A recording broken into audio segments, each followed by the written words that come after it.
Hello and welcome to another episode of The Grindbin. I'm Mike Wood. I'm Chris Mann. Today we're going to be talking about 1975's Switchblade Sisters. Switch it up! Hey, Bobby, I got the money. Dad, I made the team! But you're a hooker.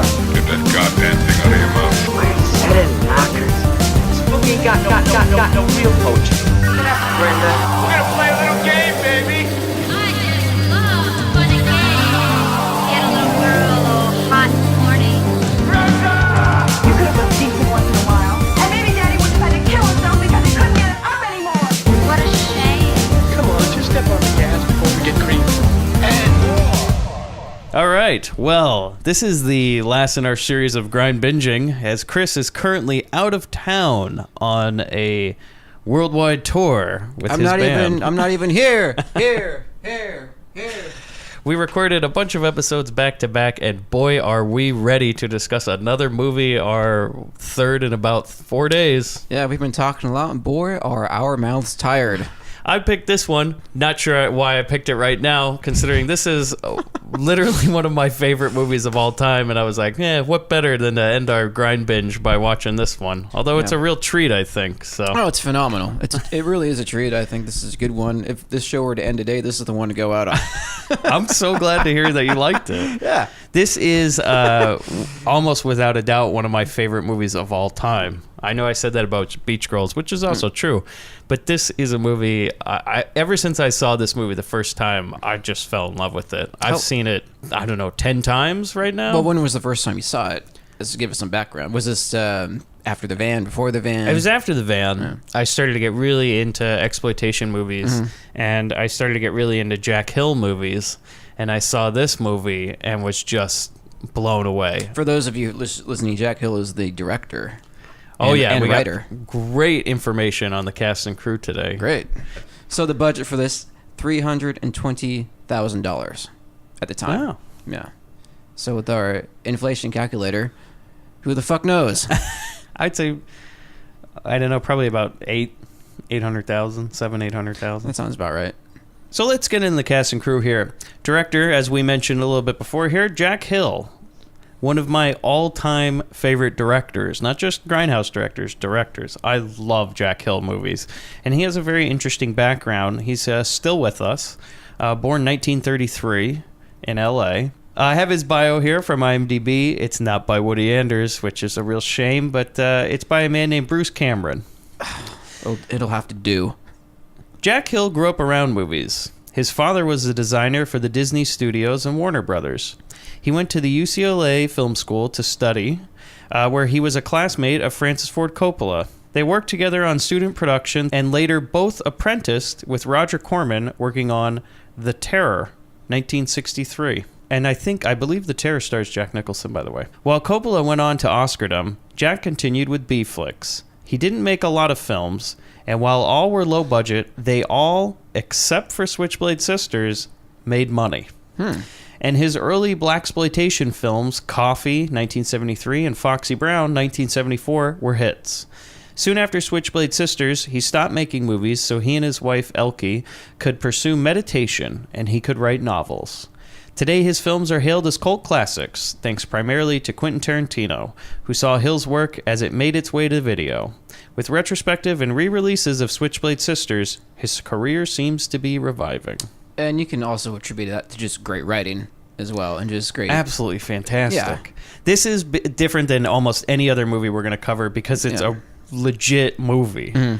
It's awesome. Now, the subject matter is crazy, and events that happen to it are crazy. Absolutely insane. But you cannot say this is a film without a story. Like, absolutely not one without a plot. It is harrowing, to say the least. There's just betrayal. Surprises. It's awesome. Yeah.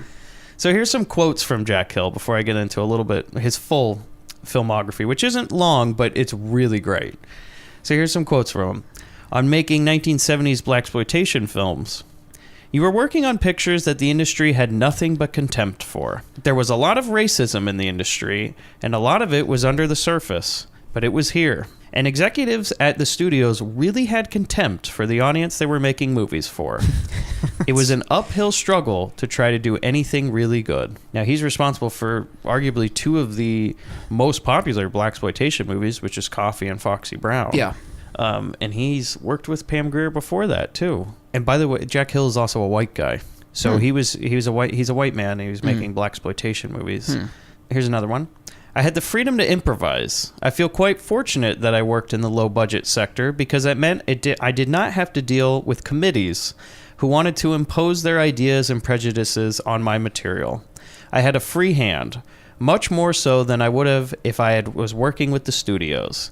As long as you put the elements in there that producers like, Roger Corman knew that they could sell, such as sex and violence. You could raise the picture a little higher than expected and give the audience something intelligent to chew on.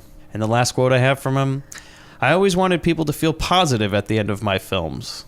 I was always careful to try and juxtapose humor with the violence and tragedy. I think I accomplished that, and perhaps that is why a generation or two later, my films are still popular and in demand, while many of the mainstream movies I was up against at the time, and truth be known, I was quite envious of, are now forgotten. Wow. Good. That's the greatest, I want to say, revenge story having to do with film ever is him saying, ha!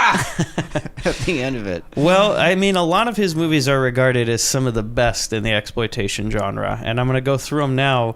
We'll start in 1967. I would say this is really when he got started with the exploitation stuff, was a movie called Spider Baby, which was like the first of the, what I would say, like the classic Jack Hill movies. 1969, a movie called Pit Stop. 1971, I would say one of the best, if not the pinnacle of women in prison movies, The Big Dollhouse, which is awesome. Stars Pam Grier, also has Sid Haig in it, and a bunch of other great people. He went on to make a sequel to that, a kind of unofficial sequel, which is another woman in prison movie. Chained also Heat? having... I'm sorry? Chained Heat? No. Also having Pam Grier in it, it's called The Big Bird Cage. And it's a bizarre, like... They're in some weird island with these giant cages that they keep the women in. I've heard of that one. It's great. Yeah, we'll it sounds probably cover familiar. it at some point. 1973, Coffee, very popular, but even more popular, 1974, Foxy Brown, both starring Pam Grier. 1974, The Swinging Cheerleaders, which is in that Cheerleaders set. Is that part of the Cheerleaders trilogy? I guess they say it, but it has nothing to do with the other Cheerleaders movies. The Swinging Cheerleaders, which I've considered covering at some point in this movie, in this podcast, is about like a newspaper reporter who goes undercover with cheerleaders to try and like. It's way different than what you would normally expect. And a lot of people don't like it because they're like, "I just wanted some TNA. What the hell is this?" Yeah. That's a Jack Hill movie. There's not even a bear suit in here. What's going on here? 1975, Switchblade Sisters. 1982. Sorceress, where he just was credited as Brian Stewart. So Switchblade Sisters kind of ended his career because it didn't make money. Oh, it sucks. Now, however, I think Switchblade Sisters is his best movie. It's my favorite movie he's ever made. It's one of my favorite movies of all time. I have a giant poster of it that I keep in my house for years now, and it travels with me. I absolutely love this movie. So the writer for this movie... It's credited as F.X. Mayer, but it's his only credit, and I think it's a stage name. There's 3 people credited for story, and Jack Hill was one of them, but that's it. Producer, John Prizer, who also produced 1972 Unholy Rollers, which we plan on covering at some point, and 1974 also produced The Swinging Cheerleaders, so this is the second time he worked with Jack Hill. Now we start getting into a little bit more of heavy hitters here. Cinematographer, Stephen M. Katz. Lots of credits. 1974 started out with Switchblade Sisters. 1976 went on to The Pom Pom Girls, which we will be covering as a request a little bit later in this podcast. 1977, Joyride. 1977, Kentucky Fried Movie. 1980, he was a cinematographer for Blues Brothers. 1998, cinematographer on an Oscar-nominated movie, Gods and Monsters. No kidding. 1999, Baby Geniuses, and he is still working. You're from Gods and Monsters to Baby Geniuses, huh? The next year. So it was Gods and Monsters, was that the Ian McClellan one? Yes, I didn't know that. yes, Ian McKellen I saw and, that in Brendan saw Fraser. that in film class, and it was brilliant. Yep. Loved it. He is a cinematographer on that movie. Yeah, wow. I think he did what he could with the low budget on this movie, but I'm not going to complain. It looks great. So we get into the cast here. And I don't know. I'm hoping you haven't looked at the cast because there is. No. Well, there's two people that are pretty memorable. One of them is a major heavy hitter. Like, I don't think you're even prepared for what I'm going to drop on you. It's pretty amazing. So I had my eyes glued. I was like picking out people going because there was the one that you had mentioned earlier that I sound like ha. Yeah. Oh yeah. I know what you're thinking about. All right. So we'll start with Robbie Lee, who played Lace. I don't have her credits listed down. Instead, I have a bio by one Woody Anders. Yeehaw! If you don't know who Woody Anders is, he is responsible for a lot of bios in this show. In fact, he's responsible for 2,300 bios on IMDb. Busy man, dedicated man. We thank him. We love Woody Anders, and one day we're hoping he reaches out because we refuse to reach out to him. he's a wellspring of words. This man. Oh. Are you ready? Yeah. Cute, spunky, and personable brunette actress Robbie Lee was born on September 1st, 1954, in the San Fernando Valley. Her mother, Georgia Lee, was an actress, while her father, Ralph Lee, was a character actor, who later became a preacher and founder of the Valley Presbyterian Church. Robbie's godparents were famous cowboy star Roy Rogers and his wife, Dale Evans. Lee made her film debut as an infant in one of her mother Georgia's movies. Following graduation from Monroe High School in 1972, Robbie started modeling and appeared in many print ads and TV commercials. She achieved her greatest enduring cult cinema popularity with her fiery portrayal of tough and fearsome all-female gang leader Lace in Jack Hill's delightfully trashy Switchblade Sisters. Lee was likewise memorable as Angie Dickinson's adorable but dim-witted daughter, Polly, in the equally enjoyable Depression-era drive-in exploitation romp, Big Bad Mama. Yeah.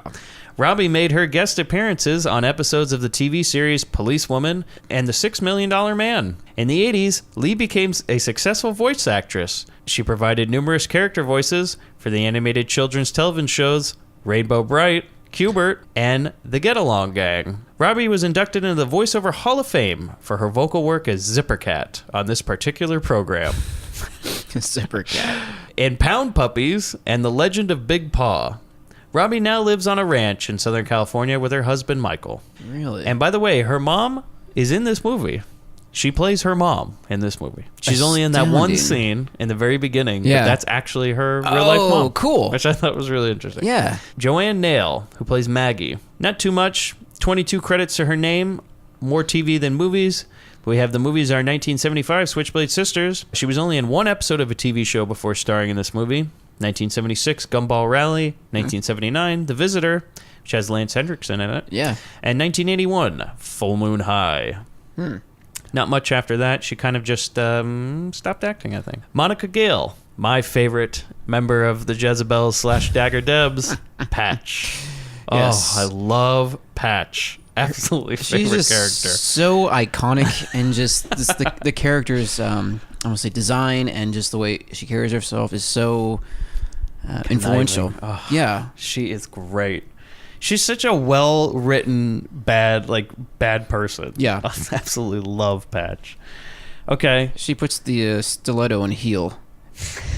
I don't have credits listed down, but I do have a bio. Okay. Woody Anders. Yeah! This is a twofer for Woody today. Slim, shapely, and adorable blonde actress Monica Gale did her considerable best to enliven a handful of enjoyably trashy softcore flicks and exploitation pictures during the course of her 10-year film career, which lasted from the late 1960s up until the late 70s. With her cute elfin face, long tawny hair, trim slender figure, and sweet bubbly dynamic personality, the Chicago-born Gale was a welcome, often alluring, and always delightful addition to such entertainingly lowbrow driving dross as Southern Comforts, 1971, Pinocchio, 1971, a.k.a. The Erotic Adventures of Pinocchio. Okay, we're going to stop the podcast now just to watch that. So we'll see you all in about an hour and a half. For some of us, we just need 2 minutes. The Erotic Adventures of Pinocchio. 1970, Roxana, Take It Out in Trade. 1970, The Stewardesses, 1969, and The Harem Bunch, 1969. Monica essayed starring parts with tremendous infectious aplomb on 2 notable occasions. She's a poor farm girl who makes a deal with death to enjoy her one final day on Earth, and Larry Buchanan's artsy Strawberries Need Rain, 1970. And a sexually adventurous young lady, and Gary Garver's sordid Sandra, The Making of a Woman, 1970. Gail achieved her greatest enduring cult feature fame with her marvelous portrayal of the jealous and traitorous one-eyed street gang member, Patch, in Jack Hill's fantastic Switchblade Sisters. She was likewise on the money, excellent and engaging in a juicy lead role as a naive, aspiring country singer in the first-rate redneck exploitation gem, Nashville Girl, 1976. Besides her film work, Monica also had guest spots on TV shows Fantasy Island, 1977, SWAT, 1975, and The Cowboys, 1974. Moreover, Monica had a recurring part on the popular daytime soap opera General Hospital in the mid-70s.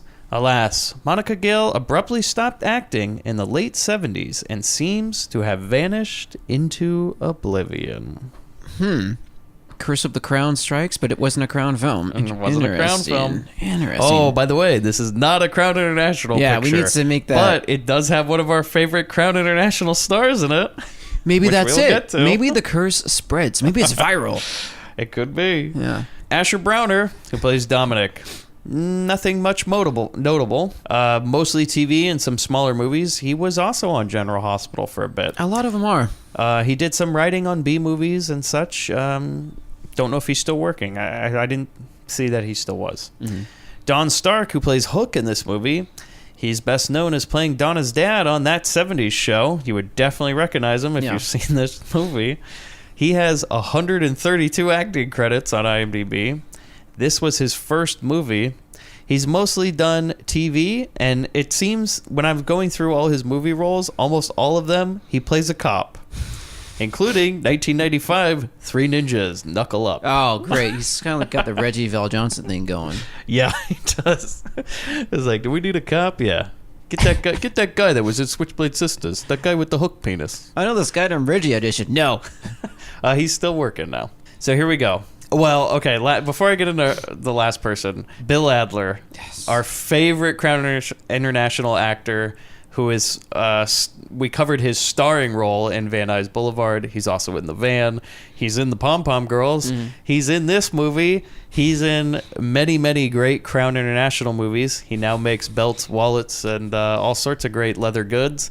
Also, Bill Adler was in a movie I watched the other day that we're not going to cover on the podcast because it's too good, which was called Blue Sunshine, which is a 70s film. Yeah, you're telling me about that. Yeah, I sent you a still shot of him.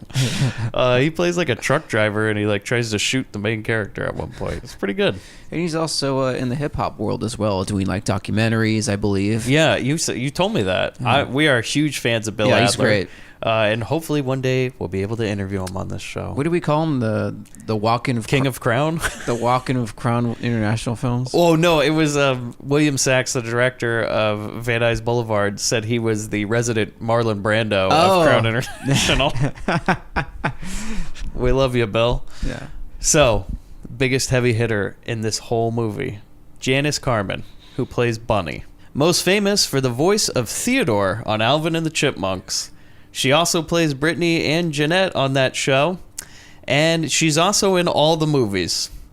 Not only does she do the voice of those characters, but she's also the producer of all of the Chipmunk movies, as well as the TV show, and is responsible for writing almost half the episodes. No, is she responsible for like the newer movies, like everything? She's the producer on the those. Squeakquel and all that. The producer. Oh. She produces those movies. Huh. That's Theodore. Huh. Well. And this is one of her only movies, by the way. She kind of went from this into Alvin and the Chipmunks and obviously never looked back. I mean, why would you? That's a big IP, you know? Yeah. Hold on for dear life. Oh, no, it's her baby. She produces all these movies. Yeah. The Squeakquel, the Road Trip, the original, all of them. All the specials, all the TV shows, that's her. So I remember the original movie, the Wooly Bully sing-along It's part. all her. That's great. Theodore. Oh, okay. Well, I'll thank her for that era, but not for the new one. Well, I wouldn't give that up, Chris. Neither would I I. wouldn't give up that sweet I chipmunk wouldn't money. either. I can't blame her. Sweet chipmunk change, Those, you know? just getting all those acorns. Oh, and if you're looking for our regular features, such as grind dating and all those others that we don't have, Yeah. they'll be coming back after we get through this grind binge and Chris decides to come back to California. If I decide to come back to California. So before we get into this movie, let's take a listen to the trailer. You stupid broad.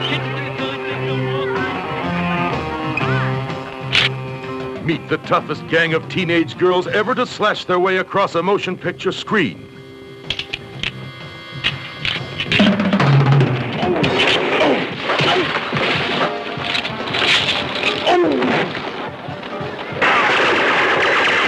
Their parents didn't want them. Their teachers were scared of them.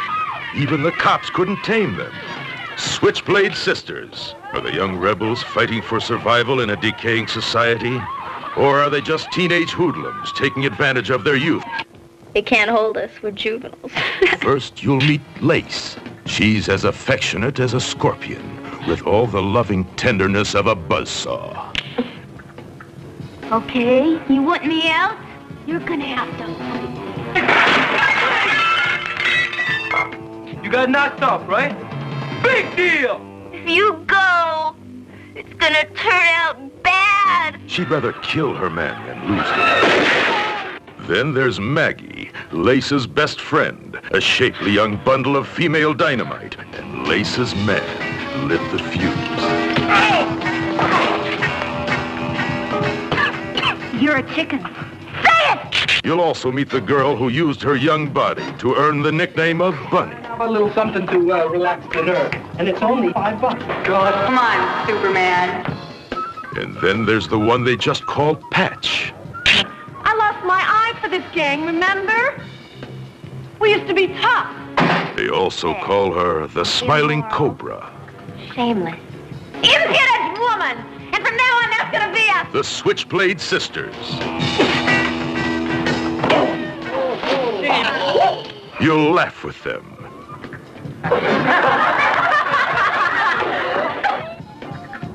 You'll love with them. Maggie? What's going on in there? Maggie? You got a boy in there? But don't try to fight with them. Go away!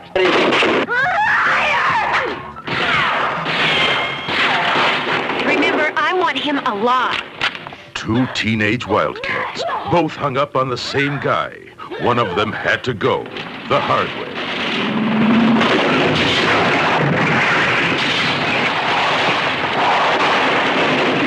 Meet the teenage girl gang even the cops were scared of. Switchblade Sisters is a story of today and maybe a little bit of tomorrow. That tomorrow cannot come soon enough. Well, I'm a little surprised at how they put the trailer for that movie because I don't think it's 100% accurate. Oh, really? Well, they say they're both vying for the same guy, but I'm not sure that's entirely No. true. No. Because... Maggie really doesn't care. No, I don't think so. I'm glad you think that too, because it feels like she could honestly care less at some point. Yeah. And by the way, I think, well, two things before we start. One is that both you and I love Patch, and it's obvious that Quentin Tarantino loved Patch too, because if Yeah. you've ever seen Kill Bill, Daryl Hannah is basically just Patch Yeah. from this movie. She even has the eye patch, and she's pretty much the same character, which is great because Patch is awesome. Yeah.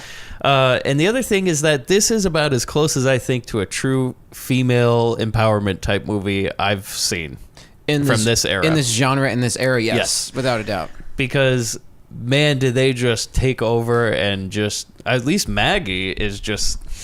She doesn't take shit from anybody. She and her and everyone else literally run the guys out of the gang. Oh, yeah, love it. Yeah. And, So before we start getting a little too much into it, yes. let's start out. We start with the great intro theme song. And we show all those great shots, the still shots of the girls in the neighborhood. Greatest intro credit scene I've ever seen. Sets the scene really well, and I put at this point, that's also very Tarantino-esque, actually. The song, the feel, everything. I think it just sets the scene so well with those still pictures. As you see, it's just... And this movie, by the way, takes place in some bizarro, like, post-apocalyptic type fantasy world. Yeah. Or, like, I guess what Detroit was 5 years ago. Like, just kind of a hollowed out city. Yeah, where no one goes in the streets even in the daytime. No, it's... They just live in the worst area possible. And the whole area, I guess, they live in, which they never say the city or state or anything where they're located. Which I love, because in your mind you can make it anywhere. Kind of like how the Simpsons Springfield is pretty much anywhere in your mind where you can relate to. It's like, this is the world that this movie exists in, and you just learn to accept it. Love it. So we set the scene really well, and the first thing we see video-wise is Lace polishing her switchblade on this rock or what have you, polishing stone. And then she looks at it a little bit, and then I don't know if she was about to put on perfume or just gets mad at it, but I like the part where she takes the perfume and then throws. It's just like she's gonna like throw it at the mirror at first, yeah, and then stops, and then she sees that rat scurry out, and she chucks it at the rat, gets all pissed. And this is first of many, I'll say physical. I don't want to say stunts, but you can tell there was probably not any like. Humane experts, animal experts on the set, because like not only animals are going to be in harm's way, but humans are as well later in this film. It's the budget. I guess they didn't have that much for stunt people. The actual actors and actresses, as you will hear, are subjected to some pretty brutal shit. Yeah. So she gets up after she throws the perfume at this rat. She puts on her jacket and she checks herself out in the mirror because she's still got to look good even as a gang member. She's the leader of this gang. Yeah. I love how this movie starts out because it just sets the scene so well for the introductions. And by the way, all the performances in this movie I think are fantastic. Yeah, top notch. Absolutely great. Like, there's nothing about this movie I would change. It's a good movie. It's a great movie wrapped in the exploitation genre. Yeah, because when you said Bill Adler was in this as a bit part, I'm like, oh, you mean I'm going to have to wait for Bill Adler to come on for the real acting to start? Bill Adler's great in this movie, too. Is. Everybody Awesome. is so fucking good. So perfectly cast. I mean, love this movie. I'm hoping it makes a good episode because I like this movie so much. Yeah. There's not as much to make fun of, but it's going to be fun to go through it, I think. There's no... I can't cut anything down in this. It's impossible. No. It's perfect as it is. I wouldn't change a frame, nothing. So Lace hears something outside her room, and it's the repo guy, and he's about to take the TV because her mom is delinquent with the payments. And the mom argues with him a little bit, says something about how it's for the food this week, and he's like, all right, well, gotta take it. She's like, oh, no. Pays him anyways, because what kids need food? But did you notice, though, when she pays him, he kind of, like, cups her face a little bit? Yeah. He, like, puts his hand on her face, and he's like, nice kids. And Lisa's watched all this, and we don't see her reaction yet, but we cut to him walking down the hall as this great music starts. And we see graffiti and trash all around this apartment complex. It looks like it's just a hollowed out building that these people live in. Yeah. Like the bailout never came to this neighborhood. No. Like, if even the inside of the apartment has graffiti in it, you know you're in a bad area. No, man, it's just a new kind of art design they got going. So he gets into the elevator, and there's this big sign that says Dagger Debs. This big graffiti, it says Dagger Debs on the wall of the elevator. And when he gets in, he sees Lace, who's just sitting there waiting for him. And she starts making these weird tongue motions at him. Then the elevator stops on another floor, and a couple more girls get on. It goes again. The elevator stops. A couple more girls get in. And this is where we see my favorite Deb, Patch. She walks in. This is when things change. The repo guy looks really uneasy. And then one of the Debs stops the elevator. And he says, hey, you little beaver punk, open that door. Just, by the way, not the only time they'll call a girl a beaver. No. This is like scratching the surface of what we're going to be calling these women. Oh, the dialogue in this movie is incredible. So they all pull out their switchblades. And then Lace comes over and cuts off his tie and grabs a gun he was holding. And this switchblade, when she cuts it, comes within inches of the other girl's face. Like, just recklessly, like, yeah! Because it's a real switchblade. It cuts off that tie. Yeah. Yeah. And I love this part, though. She grabs his gun and she holds it up and she goes, "What is the world coming to, girls?" Get him. And I swear to God, I thought they were going to stab the shit out of him. I thought he was dead. Yeah, well, they cut. Yeah. So we don't find out what happens. They just kind of Yeah. dogpile on him. Then we go to the streets, and there's trash cans filled to the brim, and we pan by a newspaper headline that says 12th week of garbage strike. So that explains the shit everywhere, which I think is a brilliant write-in on the writer's part to explain. You know what I thought would have been better, though? Is there should have been a paper next to it that says 9th week of newspaper strike or something. I would have really liked that. There's like a towering stack of newspapers. Yeah. So the Debs walk across the street, and I do like this part, is some car just pulls up and just almost runs them over Yeah. and is honking at them, but they're in the crosswalk. Yeah. And there's clearly a stop sign, but he's like, "Yeah, fuck you, get out of the road." Yeah, and this is another part where he comes within inches of these He almost cast does members. it. Like he's going full speed and stops to a screeching halt. You're right, there's no stunt women. These are the No. real actresses. I was like watching this, like, oh my God, like how many takes do they do of this? And like everyone's holding their breath, like, we got the insurance, right? Well, the girls jump out of the way. Some of them not so much. Even then, no, no. So the guy, he honks the horn at them and they kick his car. And they keep moving and he says something about he calls him like a jailbait cunt or something like that. I was like, real classy. And we got to this fast food place. And the guy gang, the Silver Daggers, who look a lot like the Scars from Savage Streets, another movie we've covered, Yes. are just hanging out. Lace walks up to the main guy named Dom and she just gives him a gun. This is when we find out they're an item. Mm-hmm.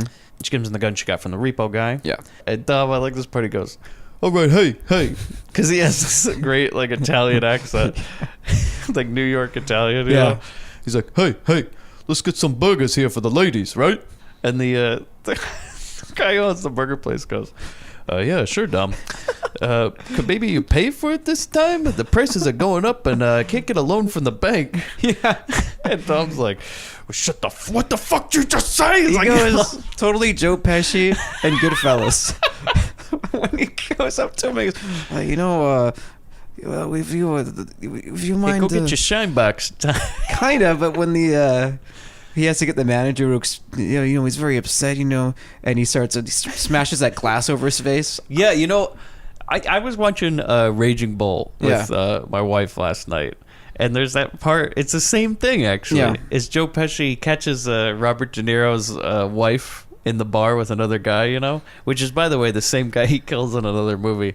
Is he walks up and he's like, "Hey, what's going on here? What's going on?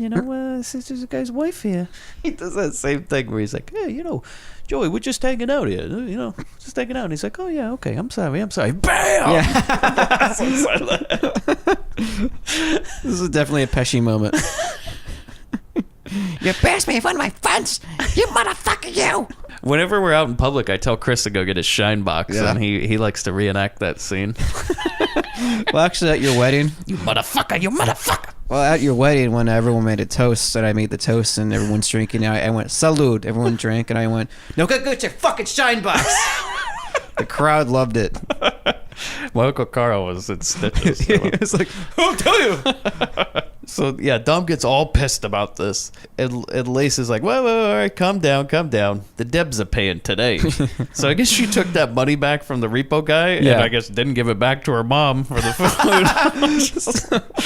food. And then we get one of my other favorite Debs, Donut, who doesn't really belong in this movie or in the game. Donut. Who never changes her outfit through the whole movie. She's like the token slob. Yeah. Okay, so Donut, she doesn't even wear any of the leather that all the other girls, they all wear like these leather jackets or like jean jackets. Mm-hmm. But Donut just wears like a low cut V-neck shirt and just walks around like an idiot the whole movie. You wonder like what her initiation was to get in, or she just like followed them around one day. Probably eating. It was a pie eating contest. Well, if you can't tell by her name, Donut, who's supposed to be the chubby one, she comes up. She goes, "Hey, Lace, if we're paying for it, can I get a double cheeseburger?" And Lace, oh god, I absolutely love this. Is she she gets really upset about this, and she just grabs her and makes her squeal like a pig and say I'm a piggy. And then she lets go of her and she goes, now you're getting nothing, you understand? You gotta watch the rest of us eat until we're finished. Don't you dare request a double cheeseburger. So then, another great part. And You she remember gets this physical part? with her too. Yeah, when she grabs her nose and she's like, Squeal like a pig, like a real deliverance moment. yeah. In a way. So it cuts from her like fucking with Donut, and then she walks over to these guys, and this guy's about to eat a fry. He like puts the fry in his mouth, and then Lace just takes the fry out of his mouth and throws it. That part actually missed. I was so in awe of the piggy scene. So this guy's like, he's sitting at the table and he's all smiling. He goes, picks up the fry, literally puts it in his mouth, and as he's about to chomp down, she grabs it and just chucks it across the room and just says like, get up, you know? It's the little things. So all these guys, they vacate the table because this is now the Dagger Deb's table.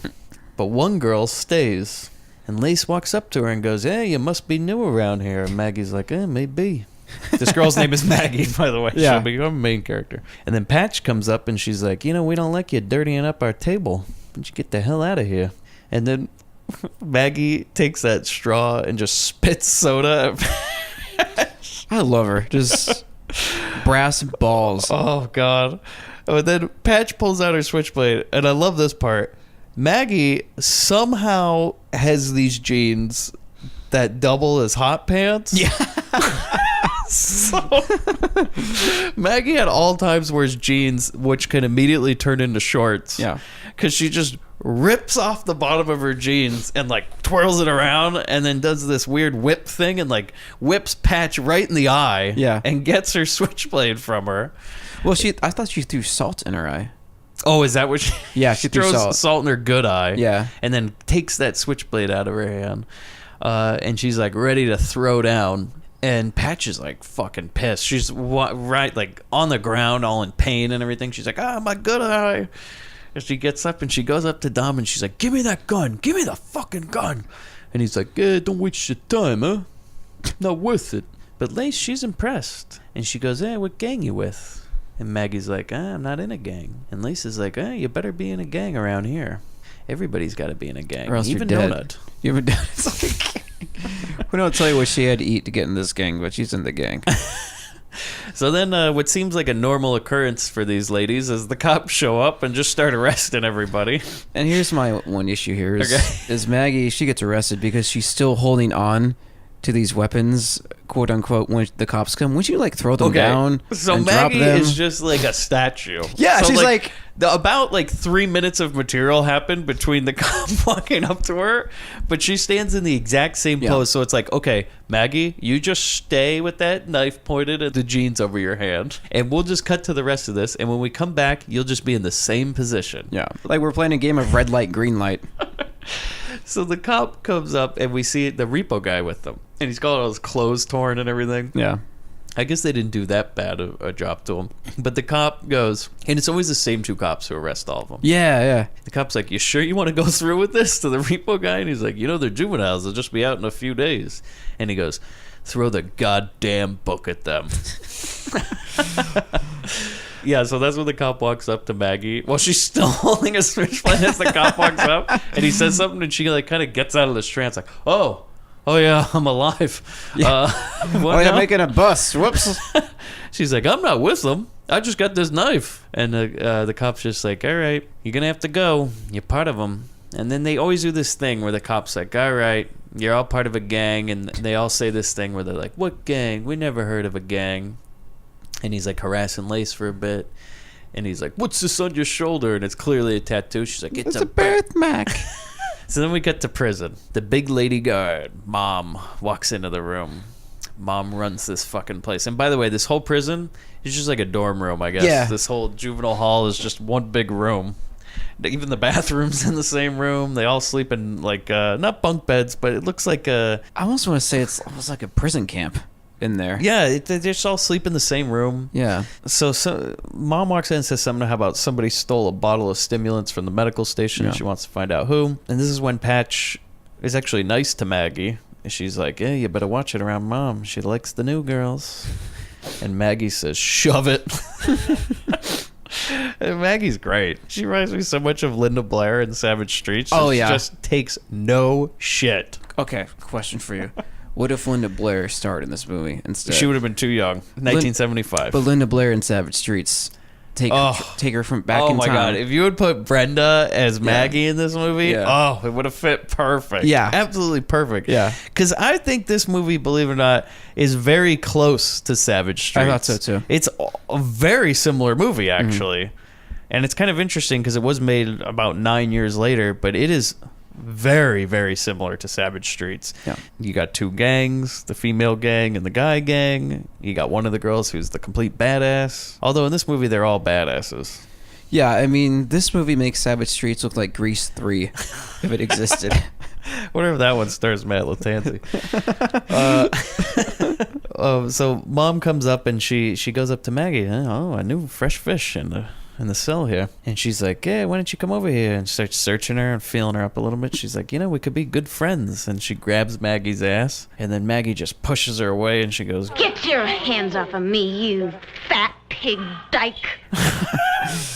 take shit from nobody. Then mom gets the other guards and she's real pissed. And they bring her into the bathroom. Oh, no, they don't bring her to the bathroom yet. They put her on that bed and she pulls out the glove. You know where this is going. And mom says, I gotta search inside. So then Maggie, she kicks her and they get in the big fight. And then they pull Maggie into the bathroom and they start shoving her head in the toilet. Would you want to get a cavity search or your head shoved in the toilet of a prison? Because it seems like she had an option at one point. Well, Maggie doesn't take shit from anybody. Well, she's going to take shit in the mouth of this toilet pretty soon. Well, I love this when they're dunking her head in the toilet. Mom goes, I bet you're a regular little hooker, huh? Well, we're going to teach you how to be good. We're all alone, and honey, we got all night. So the other guards pin her to the ground, and Mom gets over, puts on that glove, and she goes, I said I was gonna search inside, so by God, I'm gonna do it. Just so you know, that line is going in the sound. It's going in the theme song now. You're going to put that in on the new version? Because it's got it. There's a lot of lines from this movie that could go in there. Yeah. Just how basically the theme song now is all Savage Streets. Yeah. And Malibu High. So the Debs, Lace decides, we're going to help out Maggie. And they all go in and they get in this giant bathroom fight where they just kick ass. And then for some reason, one of the girls becomes topless during the fight. Yeah. But Lace naturally. You like how Lace is fighting Mom where she just shoves that plunger in her face? Yeah. I love that. So they eventually get Mom on the ground and they got her in a real compromising position. And Lace is choking her. And they say, yeah, you better lay off Maggie, or else we're going to mess with some girl we hear you got on the outside or something. And Mom agrees. She lays off. But I like this part when she's choking her and Mom goes you pushed me too far this time, Lace. Well, yeah, you got 4 other girls on top of you and you're strangled on the ground. And all your backup is knocked the fuck out. I think you did. So we cut later in prison, and Maggie's all dressed in her new outfit she's going to wear the whole time. She's about to leave, but she's got those, she doesn't have her jeans on now, but she's got her little hot pants as well as super high boots. Yeah. Her ass kicking outfit. Yes. So she says to Lace that she owes her one. And this is when Lace and Maggie decide they're going to become friends. And Maggie says, let me know if you need anything. And Lace goes, I do need something. Can you deliver this letter to Dominic, who's the leader of the Silver Daggers? She says, I would kill for that guy. You know what I mean? And Maggie says, sure. I understand. She says, why me, though? And Lace is like, well, I can trust you. And Maggie says, you can. So now they're together. So we cut to the Silver Dagger Club, or as I just labeled for the rest of the movie, Dagger House. Or Dagger House. However you want to Dagger House. Dagger House. Well, it's funny. 2 movies back to back where we have the daggers as gangs. I don't know if you realize that. I didn't even think of that. Oh my God. Yeah. Thrashing. Daggers. this movie, daggers. Oh, it was all intentional. Because maybe the daggers and Thrasher are like the post-op version. Well, and by the way, one of the daggers in this movie and in that movie is named Hook. See. And by the way, cut to the Dagger Club, and Hook says something about how they need to do something about this rival gang leader named Crab, who's been hustling all their dealers. And then this guy, he drags in Maggie, okay, by the way, this guy's going to be in the movie, and we won't find out later until who he is, which I think is really funny, because you find out, like, right before something happens that this guy is actually important. Yeah. But it's this guy, who's a little bit younger than everybody else, but he drags her in and he goes, "This little beaver's been asking for you."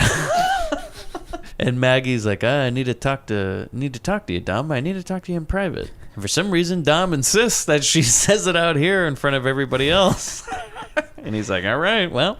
She gives him the letter, but then Hook takes it, and they play a little grab ass until eventually Dom gets it back. And, okay, so Dom is the leader of the group, right? Yeah. And Hook's like, well, you better read this, huh? Yeah, why is he giving the orders? You said we all get to hear it. Yeah. That's why I was like, Dom, why would Dom even say yes? Yeah. But I think this is to show that, like, kind of all of them are weak in a way. Mm-hmm. Like, even Dom. Yeah. Is it like Dom's supposed to be the leader, but then he lets this, like, underling guy, his, like, second in command, kind of push him around a little bit here. I think that's the way of the writers and the directors subverting the male dominance role. Yes, and I think so, too. Their insecurities with each other, whereas it's usually with women, it's usually flipped. And I was like, okay, this is a cool dynamic they're trying to do. And it makes sense. For some reason, he reads out this letter that Lace wrote him, and it's just a love letter with a poem in it and everything, and he starts reading the poem. He gets about halfway through it. Well, there's that one line where it's like, these stars in the bars look like your eyes or something. And like the one younger guy's like, stars in his eyes. Just laughing about it. Did you hear that line? Through these coal iron bars, my heart can see the twinkling stars. Twinkling stars. It rhymed. What a wuss. I know, right? So then Maggie's like had enough, and she just runs up to him and grabs the letter and calls him a bastard. Again, she didn't take shit from anybody. Good for her. And he looks at her, he slaps her. So Dom just slaps Maggie, and he's like, yeah, I am a bastard. And then eventually she just kind of backs off and leaves. Then we cut to Maggie coming home. She comes in to her apartment, and the lights are off, but we can hear something going on in this back room. And she goes to shut the door, and then all of a sudden Dom forces his way into the house, and he just starts grabbing her. And she's like, let go of me, let go of me. And so he forces her into the bedroom, her bedroom, and he just starts ripping her clothes, starts slapping her around a little bit, and then just starts raping her. Mm-hmm. And then Maggie's mom comes out of her bedroom because she hears, she comes out to get like a bottle of alcohol or something, you know. Because she's having a party of her own. Oh, yeah. At that time. And she hears Maggie having sex. And she goes over to the door and she's like, you got a boy in there? You got a boy in there? And I love this part. She's like, Maggie, if you got a boy in there, he needs to get out of here right now. And then Dom swings the door open and goes, hey, would you shut up? Someone's trying to rape in here. I was going to say that, yeah. Some people are fucking in here. You keep it down. So she looks at him and she's like, you gotta get out of here, you gotta leave. And he just takes her by the face. Dom takes her mom by the face and just shoves her into the couch. And it is a hard shove. Yes. Again, no stunt double, full on face grab, shove at full force. And she calls out the guy she's sleeping with in the room, the mom does. And he comes out and she's like, do something about it, get him out of here. And he takes one look at Dom and he goes, don't you know who that guy is? He's the president of the Silver Daggers. President. Those guys can wreck my building. Like it's not wrecked enough. Yeah.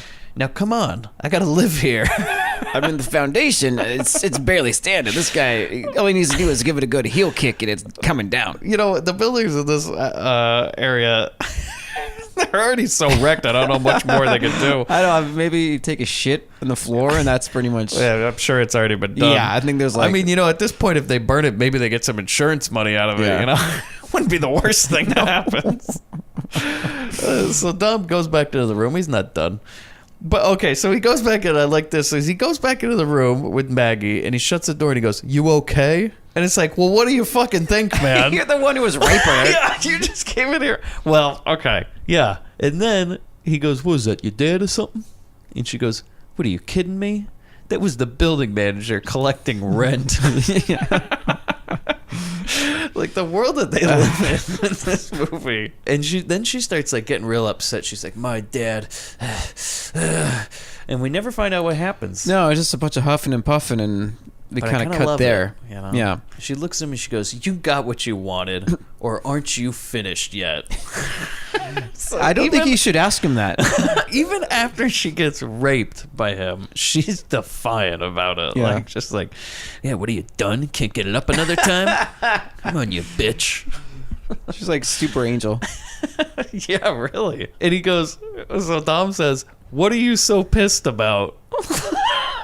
Like, I'm doing you a favor. I'm whining and dining you. I'm treating you to an evening of ecstasy. I got my pecker out right here for the taking. You just don't want it. Typical woman. He goes, okay, so the full line, he goes, what are you so pissed about? You asked for it, didn't you? And I wrote, no, she didn't. No, she did not. Oh, and she looks at him and goes, you son of a bitch. And then he goes, come on, don't be like that. But anyway, you got yours, didn't you? Oh my God. And this is what he sits down on the bed next to her after he says that, and she looks into his eyes and she goes, I really hate you. Yeah. And then exasperated, like, puts her head in his arms, and he goes, yeah. Oh, this scene is crazy. I mean, I've seen this movie a lot of times, and I still am mystified by this scene. It's good to hear, because I've only just seen it this one time before we're doing this podcast, and I'm fresh off of it, just exhilarated by it still. And I know, because he fully goes in and rapes her, Yeah. and then he's under the impression that she wanted it. Yeah. But does she really? No. And even later, does she really? No. Because we'll get to a point in a little bit where he's like still kind of trying to get with her, and she's just kind of not interested. I almost think that like Maggie is not interested in any guy. I think that we hear about one guy that she went with at one point, but I almost feel like nobody's even tough enough to I thought you were handle getting her. this in for like, oh, that was just a phase. No. Like you're just experimenting. No. I think that she's a lot like Linda Blair in Savage Streets, and it's like no man is going to be able to be with her. Yeah. She's just like on her own wavelength. Yeah, she's doing these weird aerobics. Next thing you know, someone's telling her to pick it up, Maggie. Sitting in tubs. Pick it up, Maggie.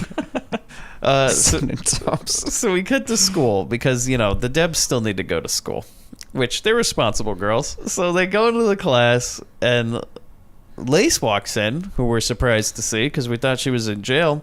She comes in and she's like, oh, hey, Maggie, what's up? They come in, they hang out a little bit. She sits next to her in the class. She's like, hey, what happened to you? She's like, hey, they dropped the charges. So the teacher comes in and he's trying to teach, but some kid keeps making fart noises with his hands. I'm like, what is this, kindergarten? I know. This is like high school. This kid's making fart noises. Oh my! This is like almost parallel to that Savage Streets scene. Why in this book ain't got no real poetry? This is that guy. I know. This is insane. It is that same guy. And by the way, the kid who's making fart noises sitting in the front row. It's like, would you sit in the back or something? Yeah. Like, what the fuck is this? Hey, I'm here. I'm going to sit in the front and make an ass out of myself. So the teacher gets like enraged about this, and he goes, Harold, if you start that today, I'll... Yeah, you what? Hit me? Come on, chicken ass. I'm warning you, Harold! Can you? Or you'll lose your job. Come on, plan a nice one right here on the chin. Ought to get about 10 Ds in the slammer. Come on, chicken ass. and he stands up and he's like, come on, put one right here. And then Lace and Maggie sneak up behind him. They like grab his head, and then she like hits him under the chin with a book. Yeah. Like knocks his ass like, out. Like a uppercut with a book.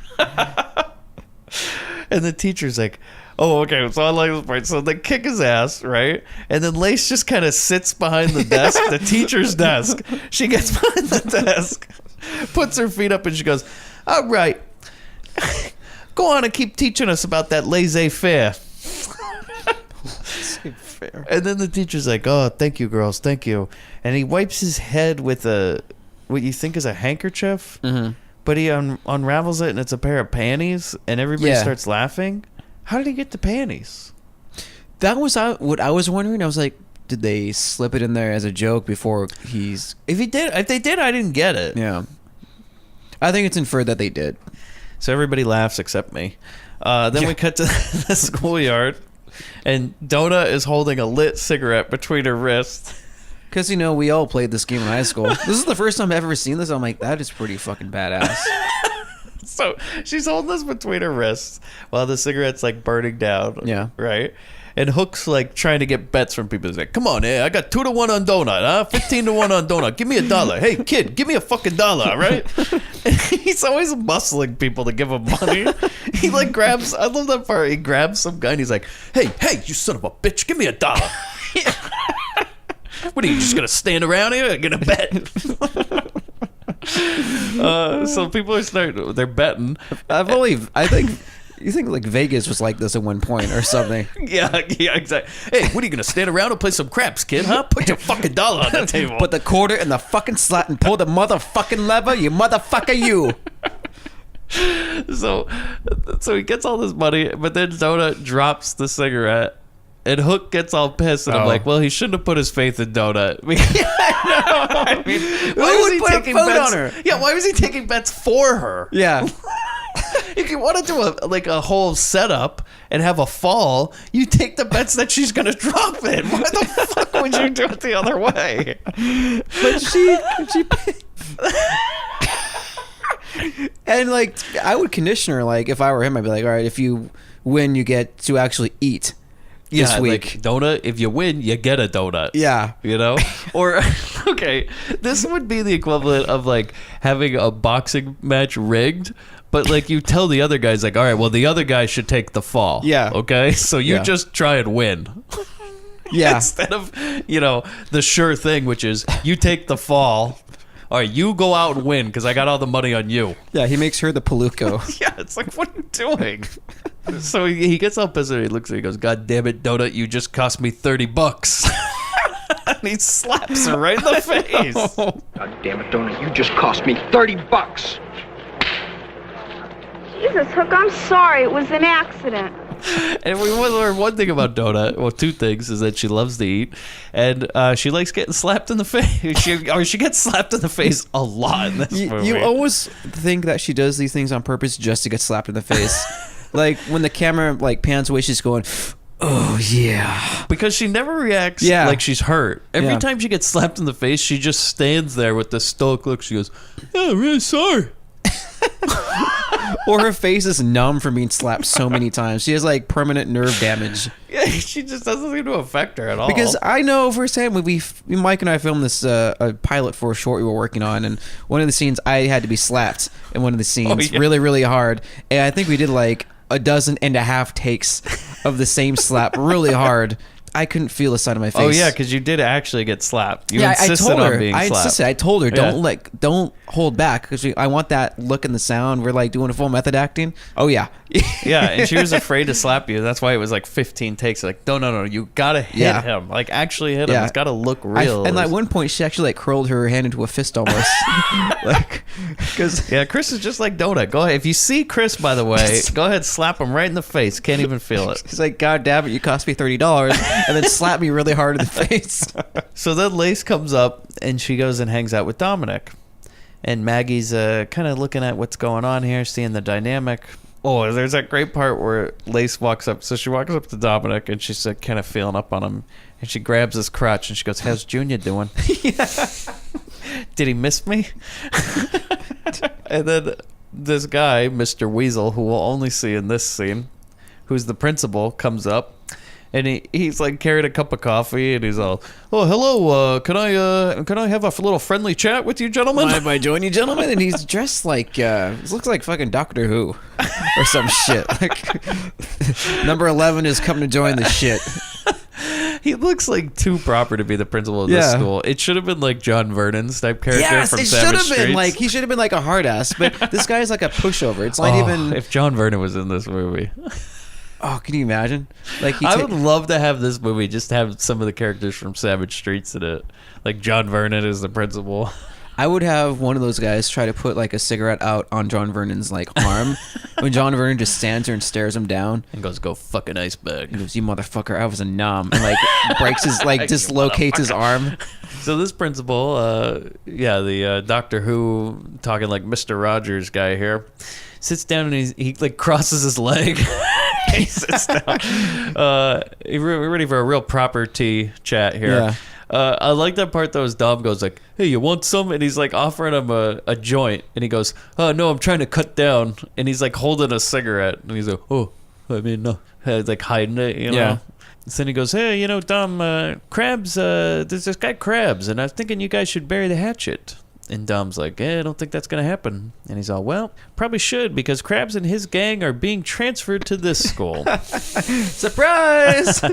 And he's already talked to me about securing half the student patrol, is what they call it, which is basically you're in charge of hooking and drug sales and everything. Yeah. So Krabs, I guess, is going to control one half the campus, and Dom and his gang will control the other half. I would like to see like campus security like managing that. Like, all right, hey, you over there? No. I want to see the conversation. Like Krabs comes into the principal's office and he goes, "Hey, Mr. Weasel, so you know, I'm new in this school. Don't know if you know about me in the other school. I'm actually kind of the resident pimp as well as drug dealer over there. Really like to be able to kind of cut into some of the territory over here, you know? What are you thinking?" Sure, that sounds good. Let me go talk to Dom. Maybe we can get going here. Over some cupcakes, maybe whatever the vending machine's got. Dom doesn't like this idea. And he goes, the principal, he's like, "Hey, why don't you stick your head up my ass?" All right? Which I haven't heard before. No. I thought that was interesting. And then Mr. Weasel gets up and he's like kind of like a little bristled about this. He's like, "Oh, well, if that's the way you're going to be, then maybe Crab ends up with all the patrols," and kind of walks off. In this movie's universe, where it's okay for a principal to be okay with the school being run by like gangs and like Well, thugs just and- what's he going to do? Yeah. Realistically, Look at this what guy. is he going to do? He's ready for high tea. In the world that this movie exists, the principal only has so much control. It would be like being the chief of police in a town where the cartel runs it. You know, it's like, good luck. You might as well be getting your sticky fingers in on that. You know, Might as well focus on parking tickets and the such. None of this is going to change. You know? I wonder what kickbacks the principal is getting from this, if any. Well, I assume that Krabs is going to kick him in because that's why he wanted half the patrols and all that. I see. I thought it was just like, well, I mean, he gets to live for one. He gets to live. Yeah, maybe.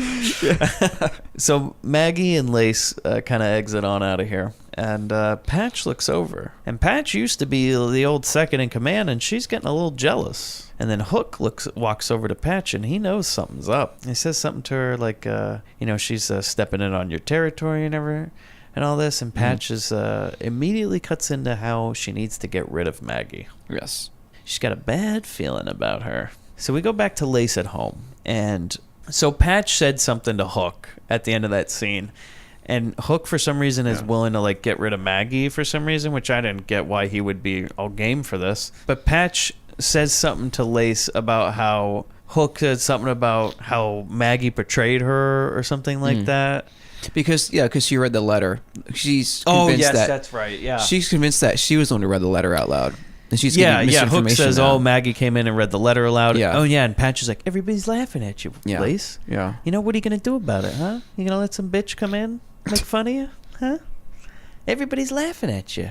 You little Shakespeare over here writing little letters. And she goes, Damn it, Lace, open your eyes. She's nailing your man, and everyone's laughing in your face. You're just too blind to see it. Shut up! Maggie's straight and I trust her. and Lace is kind of defiant. And she's like, "No, Patch, I don't really buy it. Maggie's a friend of mine. I don't know why she would do that." Yeah. And Patch looks at her and she goes, "You better think about it, because if Dom drops you, you're finished." Because at this point, the Dagger Debs are called the Dagger Debs because they are the second in command to the Silver Daggers. They're like their girlfriends. Yeah. And they're just the side gang, but the Silver Daggers are the ones who run everything. And Patch is really, really trying to get her to turn, but Lace at this point is very defiant and just says, "Maggie's my friend. I don't believe you." Which I thought was kind of interesting because, Patch is supposed to be Lace's best friend. Yeah. But there was something about Lace and Maggie that they had that connection, and she trusted her. Yeah, again, there's this jealousy thing ensuing. But at this point, Lace is not jealous of her. She doesn't. She doesn't suspect anything, and she thinks that Maggie's, another tough girl. Maybe a good way they can establish dominance. Yeah, because I thought Patch was also jealous of Well, Maggie. Patch is jealous. Yeah. Patch is jealous because Maggie stepped into her role. Yeah. Is that old second in command, and Patch ain't gonna have it. No. Patch, she's so interesting because she's always trying to find some little angle to work here. So we cut to the Dagger house, Dagger house, if you will. And Maggie shows up, and Dom he brings her over and he's like, "Hey, what are you doing tonight?" And she's like, "I'm not. What are you talking about? I'm not gonna go out with you. I'm not double crossing my friend. That's Lace. She's my friend." And then Lace walks in and kind of sees them talking, and this is when the first seeds are planted. And Dom says this line, which I love. So stop me from ripping off what I want like I did before. You try that again, and they'll be picking steel out of your ass all the way to the hospital. Oh man, real classy guy. Hey Maggie, why don't you let me take you out? Nah, I don't think so. Well, I could just rape you again, so I'm trying to be nice over here, okay? I'm being extended an olive branch over here. Trying to be a gentleman. If you want to be stuck up, that's your business. This whole feminist thing is too much for me. Too much.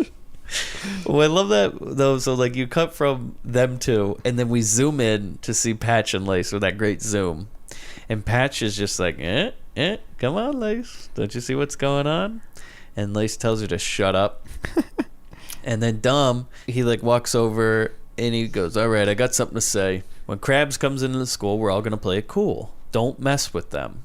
For some reason, he wants everything to be calm. Yeah.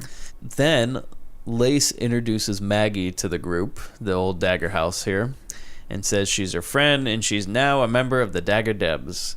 And then Patch jumps in and goes, She says she needs to pull a job. She's not a member until she pulls a job. And everyone gets excited. Donut goes, "Oh, initiation!" Maggie here is now a sister and a member of the Dagger Debs. Anyone object? Wait a minute. I don't object, but she ain't one of us till she pulls a job.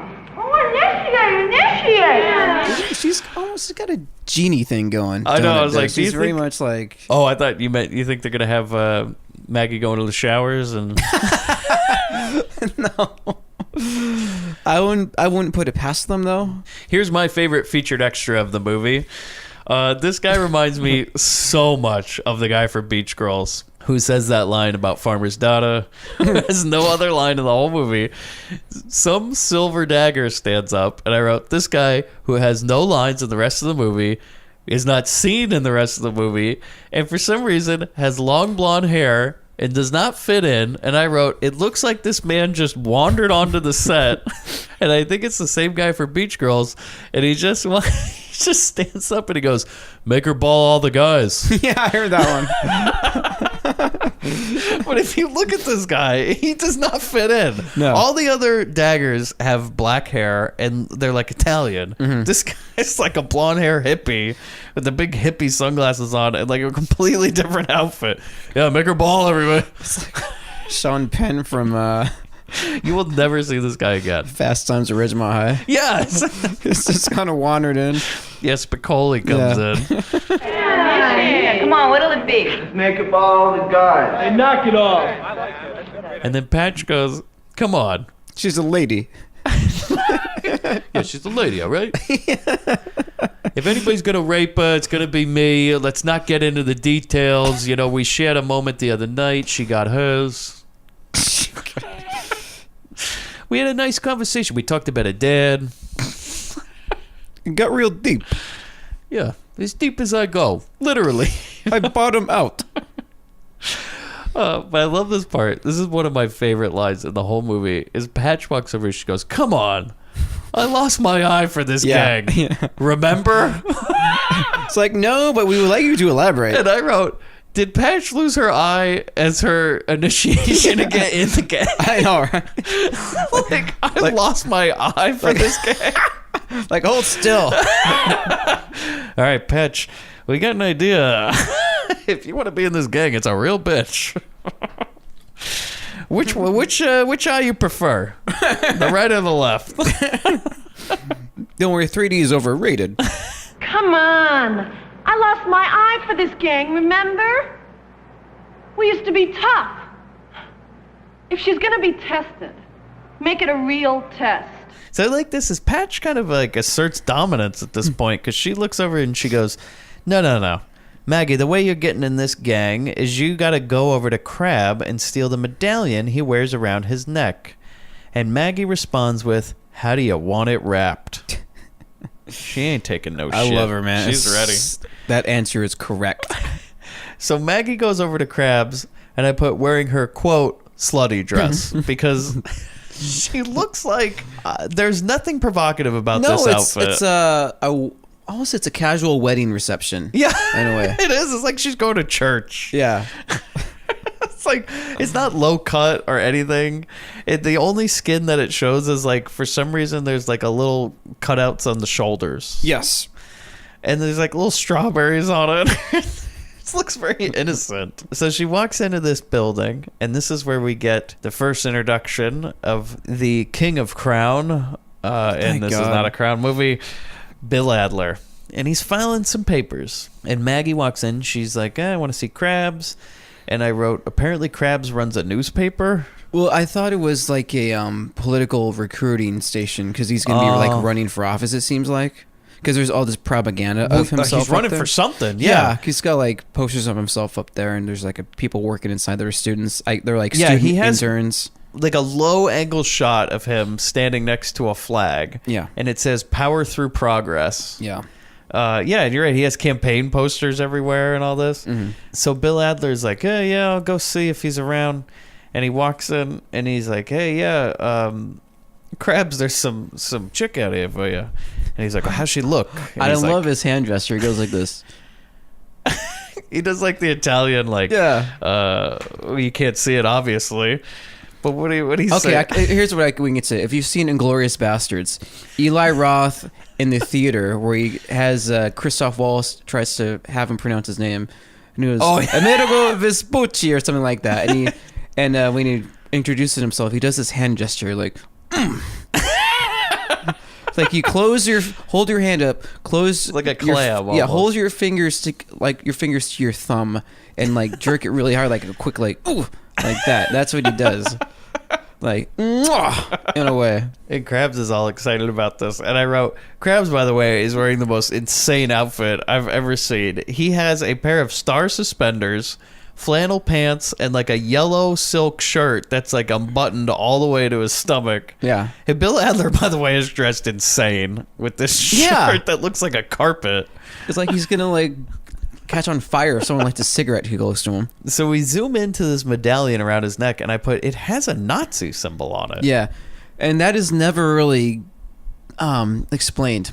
There's it just shows it that one time really close, and I've never noticed this until this point, actually, that it's a full-on swastika. Yeah. And I was like, whoa. And I'm thinking, what if it's like some heirloom of his family that gets handed down, and it's just... That's an interesting thought. I mean? Like, it's maybe they're trying to go deep with this, but to me, I love it because it's just so fucking crazy. It is. It's so weird, but it works. Like, because we have no background in this, and that's what I love. It's just so mysterious. So Maggie brings Krabs out, and she's like, I want to talk to you, Mr. Krabs. It's about my sister. She's into drugs, you know?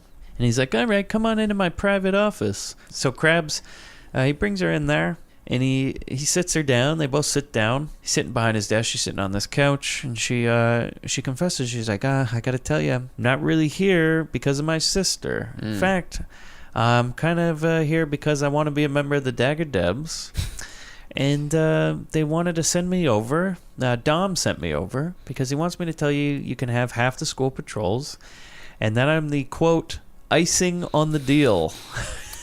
And Krabs, he gets real excited about that. And you have the line that he says right here. He kind of snaps his... Okay, so Krabs gets a little excited. He rubs his hands together, and he goes... Let's do this. No, he goes... All right, let's see the goods. Yeah. All right. Let's see the goods. he starts taking off her clothes and he's feeling her up and all this. And she's like, "Aren't you gonna take your clothes?" He goes, "No. I'm busy schedule.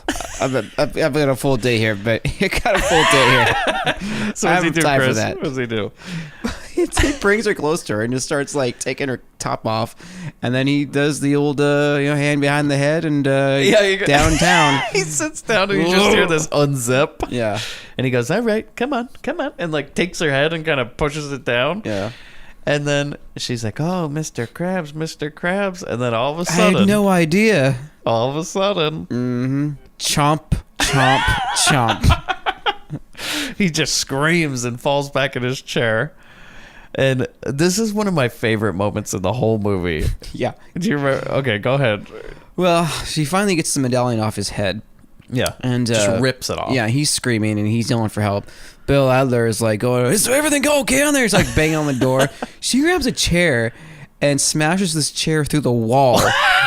Like it's a goddamn piece of sheet paper. Like it's some like it's a piece of butcher paper. Yeah. She takes this chair and just like I don't know, like they're in a dojo or something. And like just you kind could of have like, used the door, Maggie. yeah. Well, she knows because those guys are coming in after her, and she's so badass. She's just gonna like literally use a chair and tear a hole through the wall.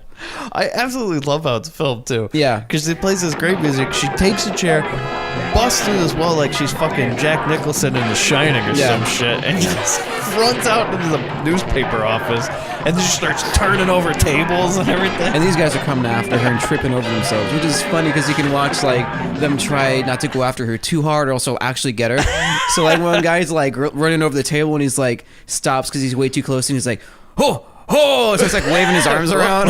Yeah. Almost gotcha. So we back to Dagger House. Maggie walks back in and she dangles the necklace in front of everybody. And she walks over and she puts it on Dom, which was the one moment where I was like, all right, something's going on here. Yeah. And Lace is pissed at this point. Well, you get maybe it's her like kind of like the Godfather showing respect. Like, here is your emblem symbol. I will do this. You know, it's more symbolic. Yeah, I think. I mean, you could. Yeah, it is definitely symbolic. Yeah, so I think but that's at the why same she's point, doing it is it. kind of carried out like a term of endearment. Like it is kind of like a way a man brings his lady pearls and puts it around her neck. Yeah.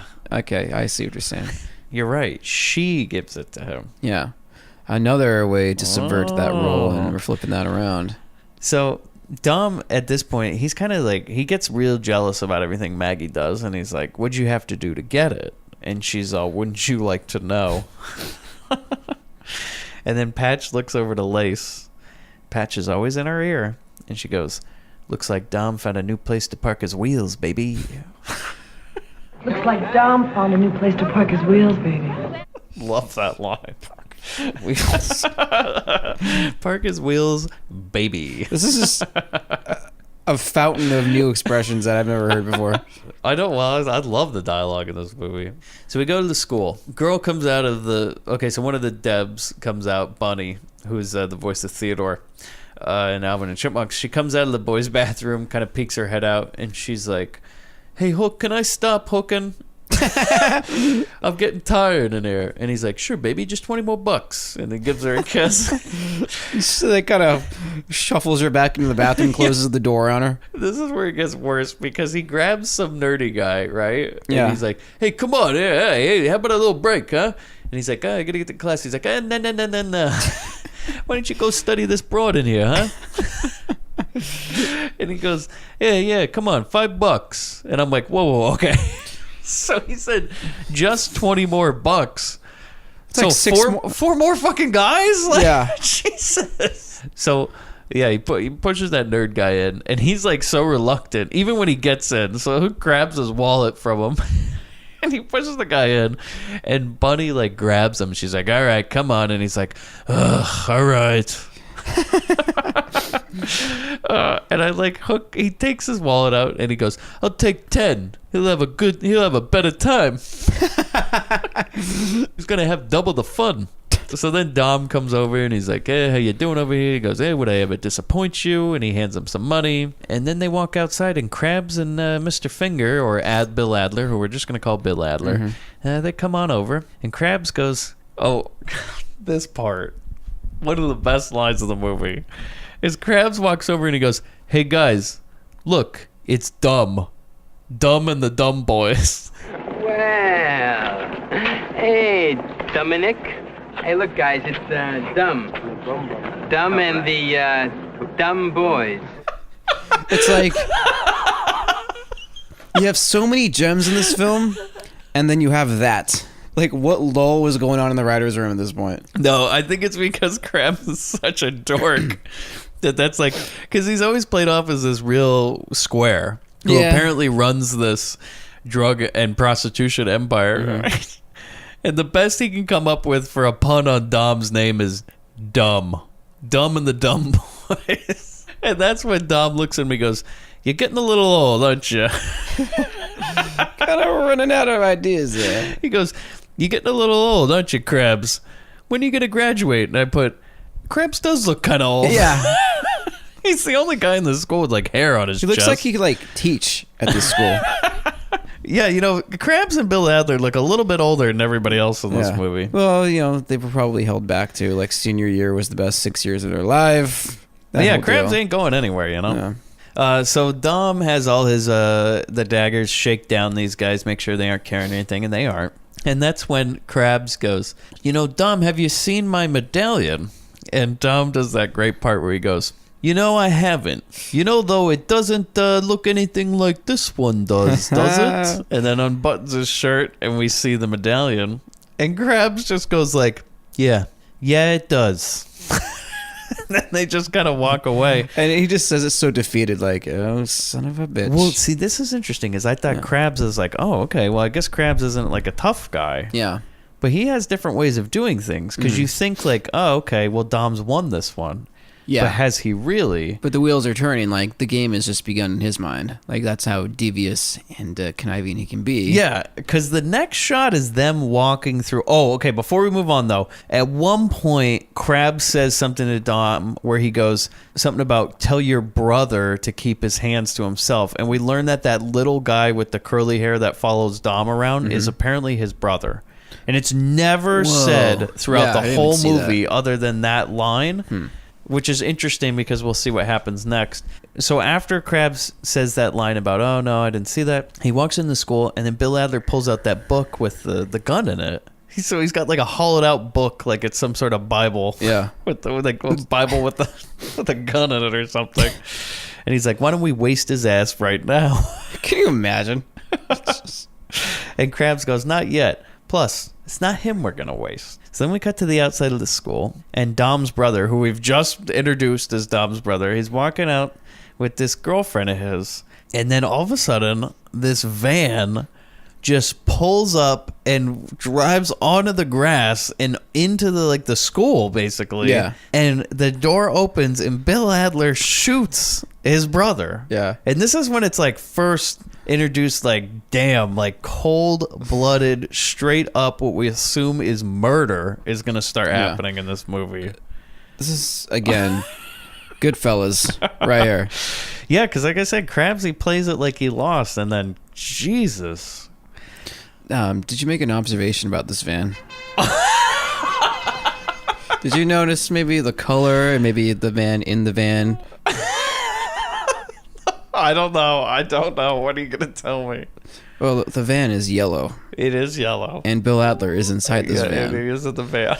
I'm just going to put that out there. Let the cards, I think we're going to have a little bit something to say about that. I think we will. So, yeah, Bill Adler shoots him. And at this point, we just assume he's dead, I guess. Mm-hmm. And then they grab his girlfriend, and they bring her in the van, and they're pushing her down, and they're ripping off her clothes. And there's that part where Krabs gets up and he starts taking off his belt. He's like, hey, come on, me first, come on.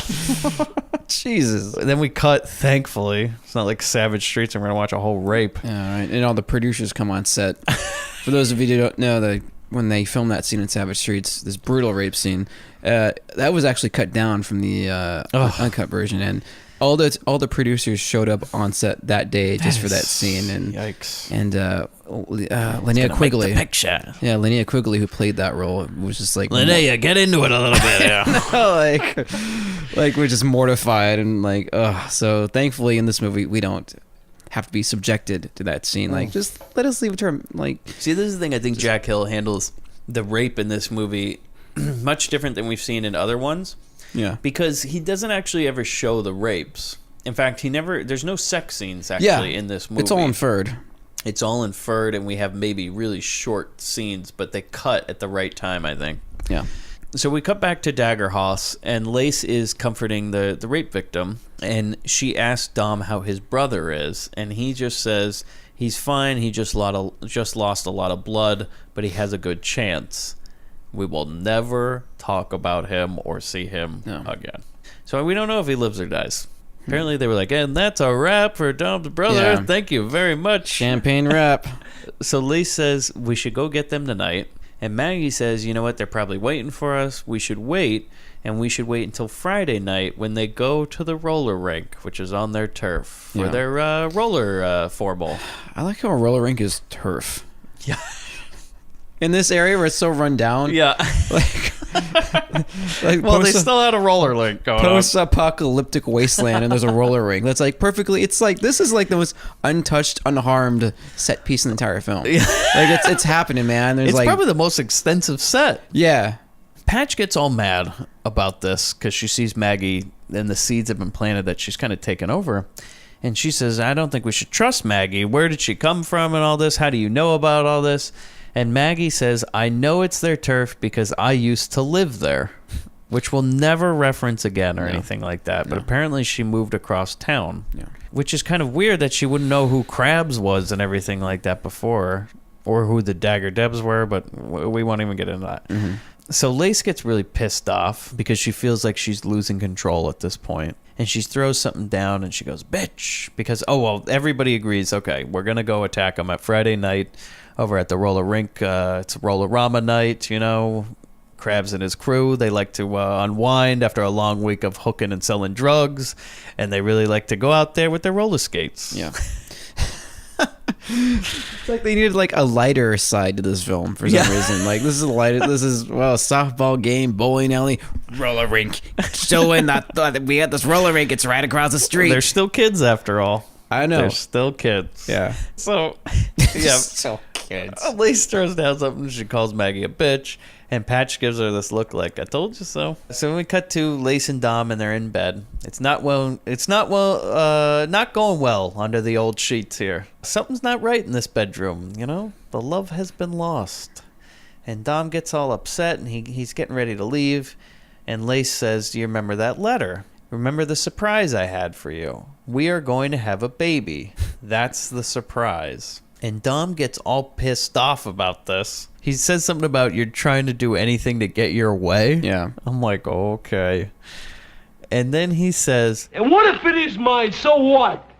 You think I'm ready to haul freight in some fucking warehouse for $2 an hour? So you can have a little brat suck on your tit? No thanks, baby. It's our baby. It ain't nothing yet. He's like, no, go stand against that doorknob. that is one of the greatest lines I've ever heard written. Like, it's so good. This is like, this whole film sounds like is like the consultants for these lines was like Andrew Dice Clay or something. He is very Andrew Dice Yeah, Clay, everything from the wardrobe to the jacket. Little ba-ba-ba, little boop-boop-boom. Boom! Have a kid, boom! So Lace gets really upset, and she says, everything was great before Maggie came around. And he goes, no, you were lousy, the gang was lousy, everything was lousy. And then he pushes over a table, and he pulls out some cash, and he throws the money at her, and he goes, here, you know what to do. Call me when it's over. Wow. And Lace says, you better not leave or something's going to turn out bad. And he just walks out. Yep. Cut to the roller rink. It's Roller-Rama night. People are all skating around, all happy. And this is like one of the few times we see pedestrians in this world. Actual people that are dressed normally. They're all skating around, having a good time. I mean, you live in this apocalyptic wasteland of a city. Yeah, I guess your only form of enjoyment is going to the roller rink every Friday night. Wearing the last pair of nice clothes you will ever own. Okay, I love this part. So Krabs and Adler are kind of in the roller rink, and they're having a good time. They're smiling at each other, you know. And I like this part is they look over and they see the daggers are there, and they get kind of pissed about it. And Krabs grabs a girl, and he goes, "Come on, Rita, let's waltz." Love that line. So everybody starts to skate. And they're kind of like, they got smiles on their face, and they're going around. They're digging it. Fooling around. There's that one part where, like, Lace and Dom, like, kind of go around Krabs and his girlfriend. They're like, hey, we got you. We can skate faster. And there is that part, by the way, where Krabs goes off to skate, and he kind of almost trips. Yeah. Do you think that was intentional? I don't know. I think maybe it was an accident. They left it in. Yeah. Because it was great, though. And I wrote, Adler has some weird smile on his face when they keep cutting back to him. He's just like, hey. Well, he usually always does. And then Lace and Maggie ruin everybody's fun and start attacking people with chains on the floor. And then Krabs and his guys, like, he's got guys all around the rink. They pull out a bunch of guns and start opening fire on everybody. Yeah, like St. Valentine's Day Massacre style. Yeah, like it's a full-on... Yeah, exactly. Like this is now a mass shooting in public as they fire down innocent people at the roller rink. Like not really trying to hit the daggers so much, just hitting anybody. Because you have that one guy with the machine gun just going... And like flailing it spraying and praying and just... Spraying and praying. And we quickly find out this was definitely an ambush. Yeah. Dom, he pulls out a gun, and then Krabs gets this shotgun, and he skates on over, and he shoots Dom right in the chest. And Lace comes over and tries to stop him, but he gets her on the ground and then kicks her right in the stomach, right in the abdomen, and she just grabs it and is like, ah. And Dom is sitting there bleeding out on the roller rink. And you hear the cop sirens coming, and everybody's like, cops showing up, we gotta go. And Maggie and Donut are like dragging Lace off the floor, and she's like, I don't want to leave him, I don't want to leave Dominic. Cut. And I was like, God damn, that was intense. And her lines and her acting at this is really, really, it's very convincing. It's just fucking giving it it's a really screaming. Intense scene. Yeah. Like it goes from like, all right, we're gonna have a little fun to holy shit. Yeah. Cut to the hospital, and the Debs are all there with Lace. And Lace tells them about the baby. Okay, now this is interesting, as Lace says, like, they give her a stuffed animal, and she goes, this would have been great for the baby. And they say, oh my God, Lace, you never told us about this. So I guess the baby is gone now. Or it never existed. My God, that's also true. Yeah. I don't think it existed. I think she was just using it as leverage to test the... It could be. Yeah.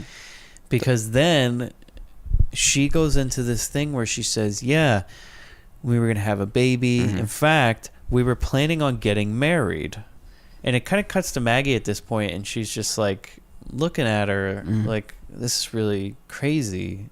You know, never heard of any of this stuff. Yeah, because she's not buying it if they're such good friends. No, yeah. And plus she knows Dom and is like, well, if he's going to marry her, why would he be making these advances? Raping me in my room. Yeah. Well, again, he could still do that. Yeah. Knowing these characters and the way they are, I mean, come on. So she goes on with that monologue for a while about how they were going to get married. And then she says like, oh, you know, could you even imagine me as a mother? I don't even know if I would have kept it. Me cooking food, doing all this stuff. I don't even imagine myself doing that. It's like, holy shit.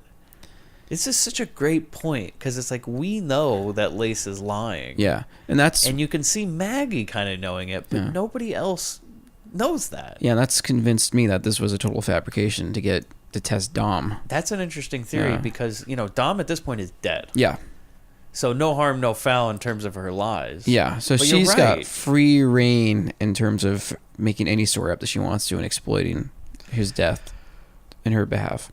So Maggie says, you know, she kind of breaks down and she interjects after this and she says, you know, I'm really sorry because it was all my fault. I'm the one who suggested the roller rink.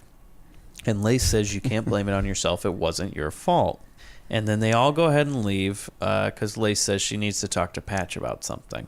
And so they all leave and it's just Lace and Patch. And then Lace freaks out and just rips that teddy bear's head off. Mm-hmm. And she says, she's pissed. She goes, it was supposed to be her, not him. And Patch is like, what? And you see that this is so good because the acting in this part is amazing. His Patch has this brilliant like smile on her face. Like she's like, I got her. Yeah. I got her on my side. And we are going to make our move.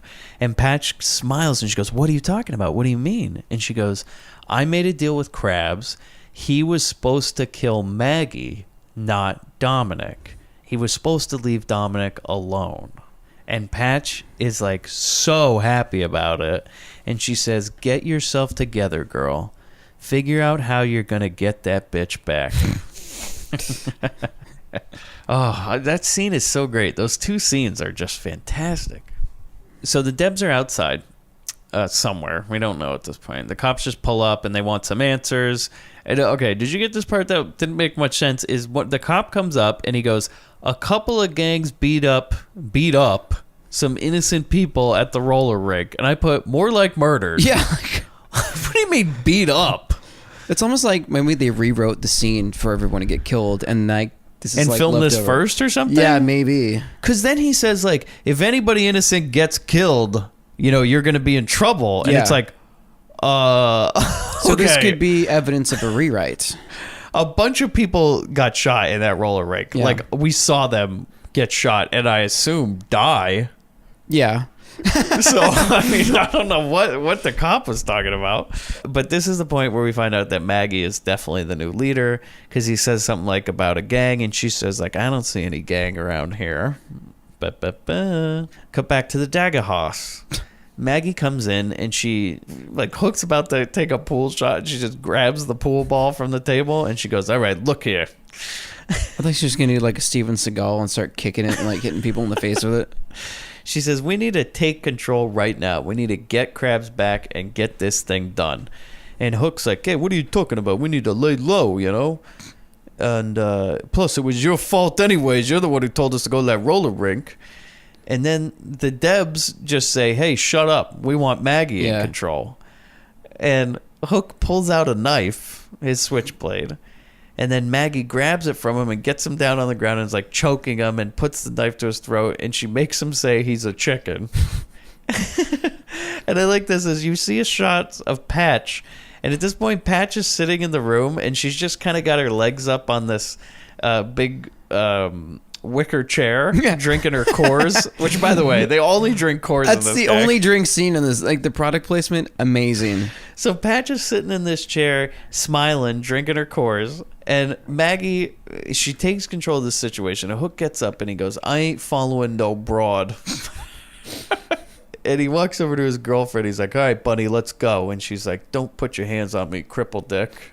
And he's like, hey, I told you never to call me that. And she's like, everybody knows. She goes, everybody knows that your crank could hook a tuna. And then the Debs just start chasing all the guys out. So they're done.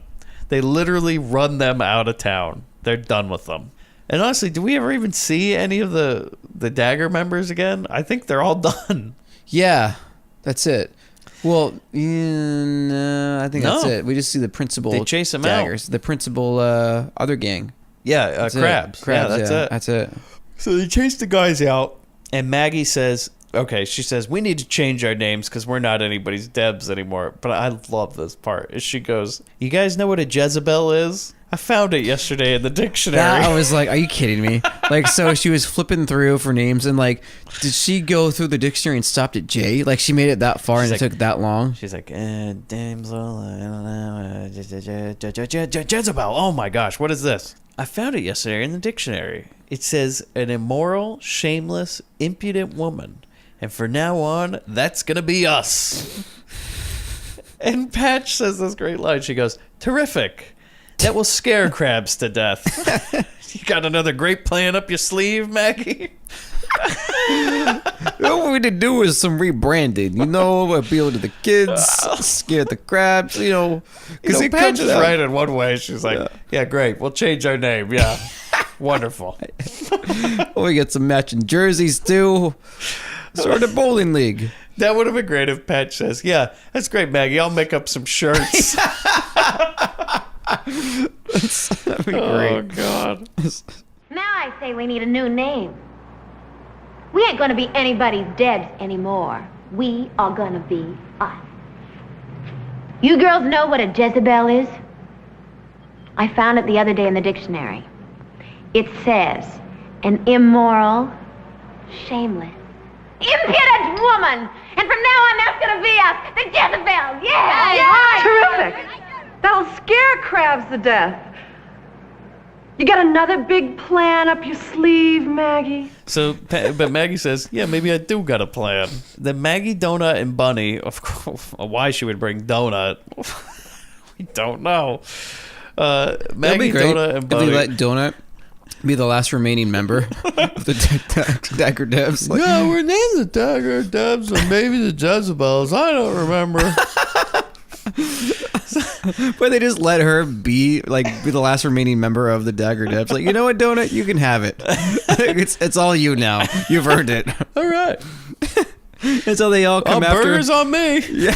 So the crabs they all come after her, thinking that she's the Dagger Devs. So she's got to fend for herself. Oh, it'd be great. So Maggie, Donut, and Bunny are in downtown, and they're like trying to get into this boarded up building, which used to be a police station. Donut at one point goes like, "Hey, Maggie, I don't think we should be around here because there's all these strange people kind of following them."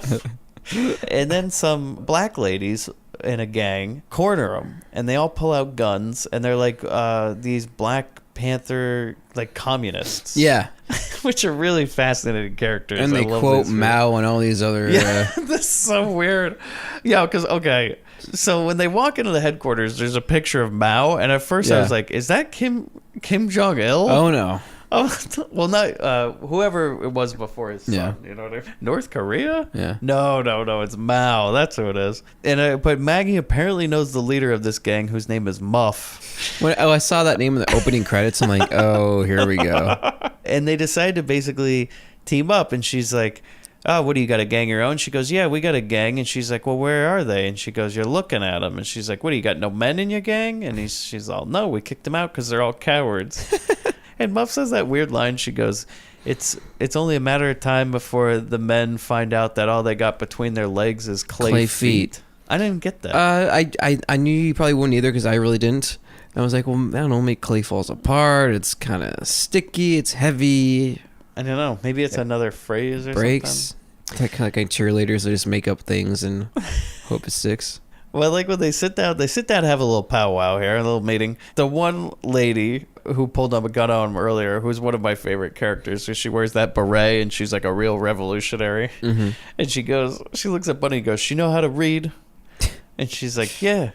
And she hands her this book. She goes, "You're into some real heavy shit." And then she starts quoting Mao and all this. Yeah. And then Maggie's like, "All right, well, we need you guys to team up with us to take down Crab." And they don't like crabs. And that revolutionary lady goes, "He's a capitalist scum." So we now have the capitalists versus the communists in this movie. We have like a class war situation going on. And they say something about they don't like how Krabs is setting up these food banks and pretending to hand out food to these kids, but they're really just giving them drugs so they can get them hooked to buy drugs from them. And then, so the alliance is made. Muff says something like, "We got a big surprise for Krabs. We got a big motherfucking surprise for him."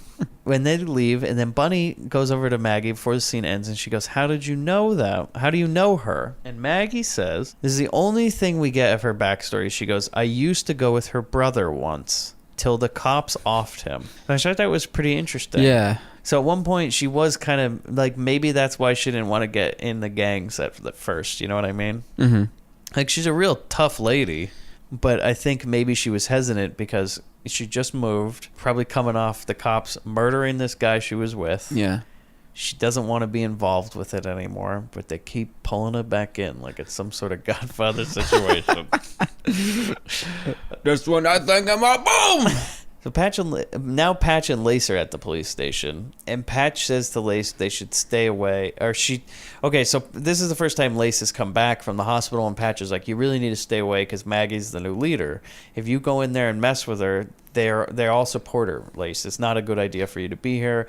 And Lace is like, I'm not worried about it. So they walk through, and then we see like the girls trading. They're like sitting in a room firing machine guns at cutouts of cops, while that revolutionary lady's just sitting at a table like watching them, like, cleaning a gun. Oh, I forgot to mention. Did we mention when they go into a Crab's office when Maggie goes in there for the medallion and his henchmen are all like cleaning guns all at the same time? No, I didn't see Oh, that. yeah. That's what they were doing in there? Yeah, they're all cleaning guns. Oh, okay. I was like, what the hell is going on here? Like, well, this part, so they walk in, they're shooting the guns in that room, but then they walk in and all the girls are cleaning guns. But I like this, is Lace walks in and like Bunny is working on that gun, and she sees Lace and she just grabs the gun. She goes, "Oh, hey Lace, how you doing?" And like runs over with the gun and everything. Everybody's glad she's back. And then Maggie, I love this play, is that Maggie comes over and she goes to Lace, "Hey Lace, you know, I've been holding it down for you, just waiting for you to get back. Here you go." Mm-hmm. And Muff is there at that point, and she looks and she goes, "Hey Muff, this is Lace, the leader of the Jezebels." And Muff goes, "Whatever you say, Maggie." yeah. Which was great, because it's like, there's just so much of a play here under everything. Yeah. Is Maggie is just trying to set her up. I don't know. It's almost like Maggie's like a reluctant leader in one way. Is that like she doesn't want to get in that confrontation with Lace. No matter what, she didn't get in the confrontation with her about Dominic. Yeah. She didn't get in that confrontation with her in the hospital room, even though she could have said stuff like, you know, I don't think you guys were going to get married or anything like that. Well, I think she's following the advice she got 5 minutes earlier about the Mao quote about ignoring personal grudges. Just like rubbed off on her well. Yeah. Well, she was with the lady's brother, so maybe this is kind of in her nature. So Lace gives a big motivational speech about how they're going to get him and all the girls are happy. And then Maggie tells Lace she wants Krabs alive. So she basically puts one stipulation on it. She's like, "Lace, I'm glad you're here and everything, but I just want to tell you I want Krabs alive because I want to find out who told him about the roller rink." And she walks away, and then Patch looks right at Lace and she says something like, "All right, we're screwed. Yeah. You need to take care of her, and now." Cut to the free food giveaway. I love this part. So, Bill Adler and some guy. The one that no one goes to. Bill Adler and some guy are setting up this food station, and Adler like undoes a thing of milk and takes a sip and then spits it out, and he goes, "Here you go. Pour it. Good for the kiddies." And then even Adler at one point goes like, "Where is everybody? Thank you." Because these streets are just empty. It's like, it wasn't really well advertised. I don't think I even saw one sign throughout this entire film advertising this event. So Lace and Maggie show up, and I put, Lace looks like Princess Leia with the buns in her hair. Yeah. And this is before Star Wars. But she's got like a full-on Princess Leia haircut at this point with like these weird gems in her hair done up in these... Yeah, that was kind of weird. They're like ninja stars. She kind of throws them and like cuts through glass with them. Who knows? And I like that Lace and Maggie walk up to the table and they start fucking with things. And Lace is like, "What's this? Looks like shit." And throws it down. And he's like... Adler gets all mad and he keeps saying things. He's like, "Hey, don't touch those donuts, all right? Hey, don't touch those donuts. It's for the kids, all right? What are you doing? Kids. Stop messing with my food." Hey, where'd you get this stuff? Hey, put that down. And you get away from the donuts. It's for the kids, not for you. Where'd you get this stuff? In a sewer? Yeah, it's good stuff. Maggie like gets a big plate of this slop, whatever they're serving, oatmeal or something, and she's like, "Yeah, well, this looks like shit." And she throws it in Adler's face, and they knock over the table and just generally start a ruckus. And Adler gets so Adler gets all upset about it, and he runs over, and Krabs runs out of the building, and he's like, "What's going on?" And Adler runs over, and he's like, "Look at me, I got food on me."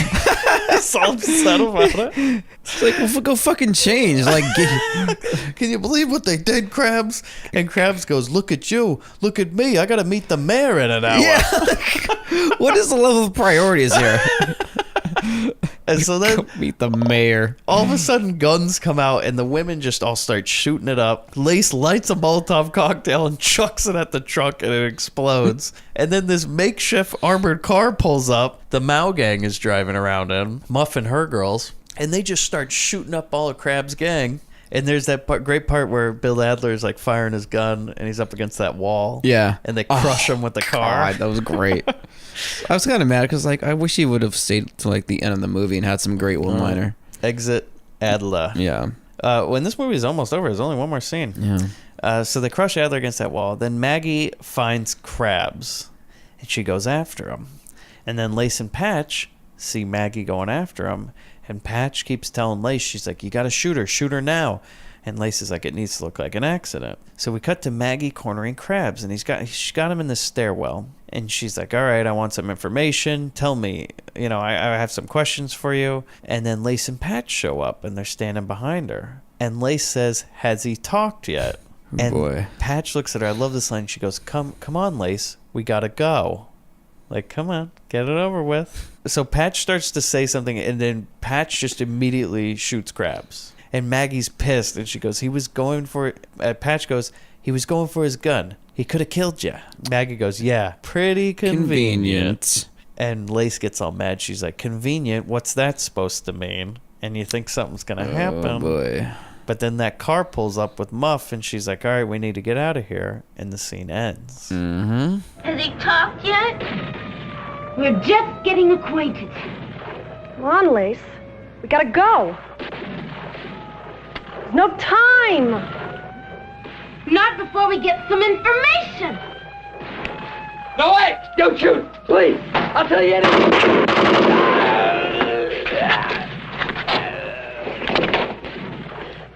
You son of a bitch! He was in a truck! He was going for his gun. He could have killed you. Yeah, pretty convenient. What do you mean, convenient? Cut to the Jezebel house now. My favorite part in the entire movie, Donut is putting the final touches on a cake that says Jezebel's on it. I love that. So, bunch of murder, death, and mayhem. Let's celebrate with a cake. They bought a cake, Yeah. and Donut wrote Jezebel's on it. You have to wonder, like, what if Donut bought that cake for herself and just everyone happened to come back at I that think time? that I didn't see Donut in the whole murdering scene. I think they're like, all right, Donut, Go to we're the gonna- Costco. Yeah. Go order the cake. You get the cake, decorate it. We'll be back in a little bit. Clean up. Yeah. Maybe Donut's just supposed to clean up the place while they're gone. Get the plates, napkins, utensils. We're planning about 20, maybe 25. Get 30 just to be safe. I think it's a value pack for 30. So Lace and Patch are up to something, we see. So, yeah, Lace is in this other room, and she's looking at pictures of her and Dominic, and Patch comes in, and she's like, you're losing your nerve. She says, listen, Lace, Maggie is out there setting me up for a fall, but I ain't going down alone. And Lace just gives her this look like, you bitch. Mm-hmm. And Patch just immediately is like, oh, no, I'm sorry. I didn't mean that. Look at him talking to my best friend here, Patch is such a conniving bitch. I like that part. She's like, all right, come on, let's go out and do this. She goes, let me fix your hair. Because for some reason, Lace is in like pigtails at this point. Yeah. And Patch is like, all right, come on, let me fix it for you. It's almost like a Kim Malibu High redress, the character. Yeah. Like when she was like Little Debbie. She looks very innocent at this point. And Patch says, come on, let me fix your hair. You gotta look good for this. So we cut to Lace and Patch coming out to the cake party. The girls are happy to see him. Bunny walks over and she goes, have you seen the cake? Hey, Lace, great to see you. Have you seen the cake? Hi, Lace. You feeling better? Feeling just fine, Bunny. Oh, good. We've been waiting for you. Hey, did you see our cake? And then Donut comes up, and Lace is all, I love this part. She's like, what are you doing? And she's like, I'm getting a beer for Maggie. And Lace goes, maybe you should get one for me, too. And then, of course, like everybody else does, slaps Donut right in the face. Donut doesn't even really react. No, I told her, man. Paralysis on that side. She just stands there and she goes, okay, you can have this one. And just hands her the open course. And Lace still looks pissed about it, even though she got her beer. Then we see Maggie, and she's sitting around. She's at this table. And Lace comes up to her. Maggie looks up, and she says, Pat shouldn't shoot Krabs by mistake. And then Lace brings her over to the table, and she goes, let me tell you something about Maggie, everybody. Me and her have had a few bad experiences over the past couple of weeks, but we're ready to bury the hatchet. And let me tell you something about Maggie. And then she just punches her right in the gut and goes, she's a traitor. And Patch runs over and immediately fills in the story and says, she told Krabs about the roller rink so she could take over the gang. But the other girls are not buying it. No, thankfully, they actually have a fucking brain in their heads. But Lace walks over to Donut and says, Donut, didn't Maggie tell you about all this? And Donut just goes like, oh, I don't really remember, but yeah, I guess. Probably, yeah, I think so. Whatever. Oh, my God. So Maggie wakes up from the pool table, and she's like, it's not true. And then Lace says, oh, no, we'll make her talk, and then takes that cigarette and puts it right in her belly button and is like burning her with it. And Bunny's had enough. She runs over and she just slaps it out of her stomach. And she says, we aren't buying it. And she tells Lace, you're through. Lace pulls out a knife, her switchblade, and she says, if you want to get rid of me, you're going to have to fight me. Who has the guts to take me on? Of course, Maggie says yes, grabs her knife. She's up for the challenge. They get in this great knife fight that goes on for a bit. The cops pull up outside, and they say this great line to each other as they say, well, they're going to let them fight it out and let one of them kill each other so that they have something to charge them with that will actually stick this time. Yeah, I love that part, That though. is great. It's like they're always slipping away. Yeah. Let's let them kill one. I love that they thought that out. Like this, just these details of just how these kinds of things would play out, and this scene where they fight and their silhouettes are projected is just great. Like, oh yeah, so they have that big long knife fight, which Yeah. actually is a fight, but then it ends with that silhouette scene. You're right, it's great, and like it ends with Maggie stabbing Lace in the throat. Yeah, the throat, and she comes out just like covered in blood. And Lace, or Patch runs over, and she's like, oh my God, Lace. And the cops come in, and he goes, this time it's murder, honey. Yeah. And that's when they say, your gang's going to jail. And she's like, that's right, we are a gang. Yeah. We're the Jezebels. Yeah, and she has like this weird descent into madness, and like from the 5 minutes earlier to now, it's like a switch has been flipped. Yeah. After killing Lace, it's Yeah. like she is a completely different person. Yeah, she's like definitely not taking shit from anybody at this point. No, not even the police, and she just gets very almost rabid. Yeah. With her delivery. Well, I love the part when they ask everybody one by one. They go, what are you? And then all the girls go one by one, Jezebel, Jezebel, Jezebel. Mm-hmm. And then they look at Patch and they go, what about you? And Maggie says, she's not with us. And Patch says, sure I was. I was with them the whole time. And they all just basically say no, and they cast out Patch at this point.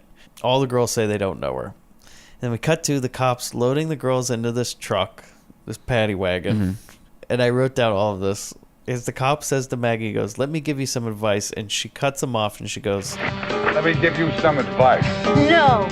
Let me give you some advice, cop. You can beat us, chain us, lock us up. But we're gonna be back! Understand? And when we do, cop, you better keep your ass off our turf, or we'll blow it up! You dig? Jezebel, cop. Remember that name. We'll be back! and then the door slams, credits roll. Brilliant. Brilliant. And that's the movie. Yeah. Well, I really hope this made a decent podcast. Yeah. I mean, there's not really much to laugh about in this movie. No, it's I was what I was worried about because you were saying it's so good. Well, like, is it good bad or just good? But it makes for a great conversation. I think it's good.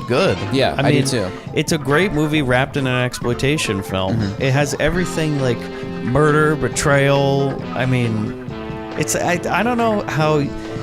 Like, when I watched this movie the first time, I was just completely enthralled with the whole thing. There's no point in which this movie drags or gets boring at all. In fact, this is like one of the few movies I've ever seen where there's absolutely there's not one scene that goes on too long or anything. It's completely perfect. Like, the whole thing is great. And everyone is cast perfectly. There's not one person I would change. The performances are great. Yeah. And that's one weird thing is because, with exploitation movies, not every performance is going to be good. No. Most of the time, they're pretty bad. Because it seems like the casting process was like 3 times longer than any other film of this time, of this ilk.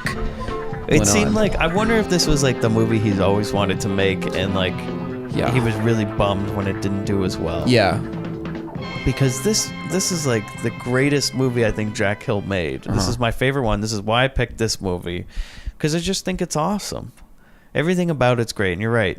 Is it good, bad, or just good, good? Mm-hmm. I think it's good, good. I think it's good too. Yeah. All right, so 100% recommend. Yeah. I mean, hopefully this made for an entertaining podcast. I would absolutely, if you haven't seen this movie, it's available on Netflix and Amazon for free. Even though we just described the entire plot for you, still see it. I know. Maybe we should stop doing Well, that. actually, on Amazon Prime, it wasn't free. I tried watching it today. Oh, it was $2.99. did you watch it on Netflix or something? Or? No, I rented it from iTunes. Chris paid money to see this I've movie. paid money to see the past two, actually. Well, Dangerous Men I paid, and this one I did, and I had no problem for this one. I was like, oh, Mike, you fucking liar. So then I went to iTunes. It used to be for free. I'm no, sorry. No, it wasn't. Son of a bitch. Oh my God, Chris, do you hear that sound? I do, and I'm ready for them. They think they're sneaking up on us every time. Like, all right, Bobby, right when they finish, just fucking floor it. They won't see it coming. Well, you know what, DeVito? I do. Bobby, I see your fucking hair from like a mile away. That little autumn burning bush on your head. If you've never joined us before, in every episode of this show, we always reference back to our first episode, which was The Van, 1977's classic, starring Stuart Goetz and Danny DeVito, and figure out how those two boys in their straight arrow van relate to every single movie we've ever watched. Chris, how does Bobby DeVito fit into the world of Switchblade Sisters? Well, this one is just... It literally shows itself to us. The van, when it pulls up to shoot everyone up inside of the school... I'm not shoot everyone, the kidnapper inside of the school. It's a yellow van. Who is inside this yellow van? Bill Adler. Need I say Who's more? in the van? Yes, need I say more? I mean, I'm not even going to finish that. Done. The van is the straight arrow. It's yellow, the same shade of yellow. All it's missing is the dome window and the word straight arrow on the side. This van... This was 2 years before the van was made, so Yes. maybe in that time they fixed it up a little bit. Yeah. Had a little bubble window, Yeah. little ba-ba-ba, you know, Yeah. little straight arrow on the side. There you go. There's Some really four-mag not a lot wheels. of... There's not a lot of zigzag between here and the van, the film. It's self-explanatory. I don't even need to waste the breath. I feel like if Bobby and DeVito were in this world, they would not last long. The ladies in this town would not put up with their shenanigans.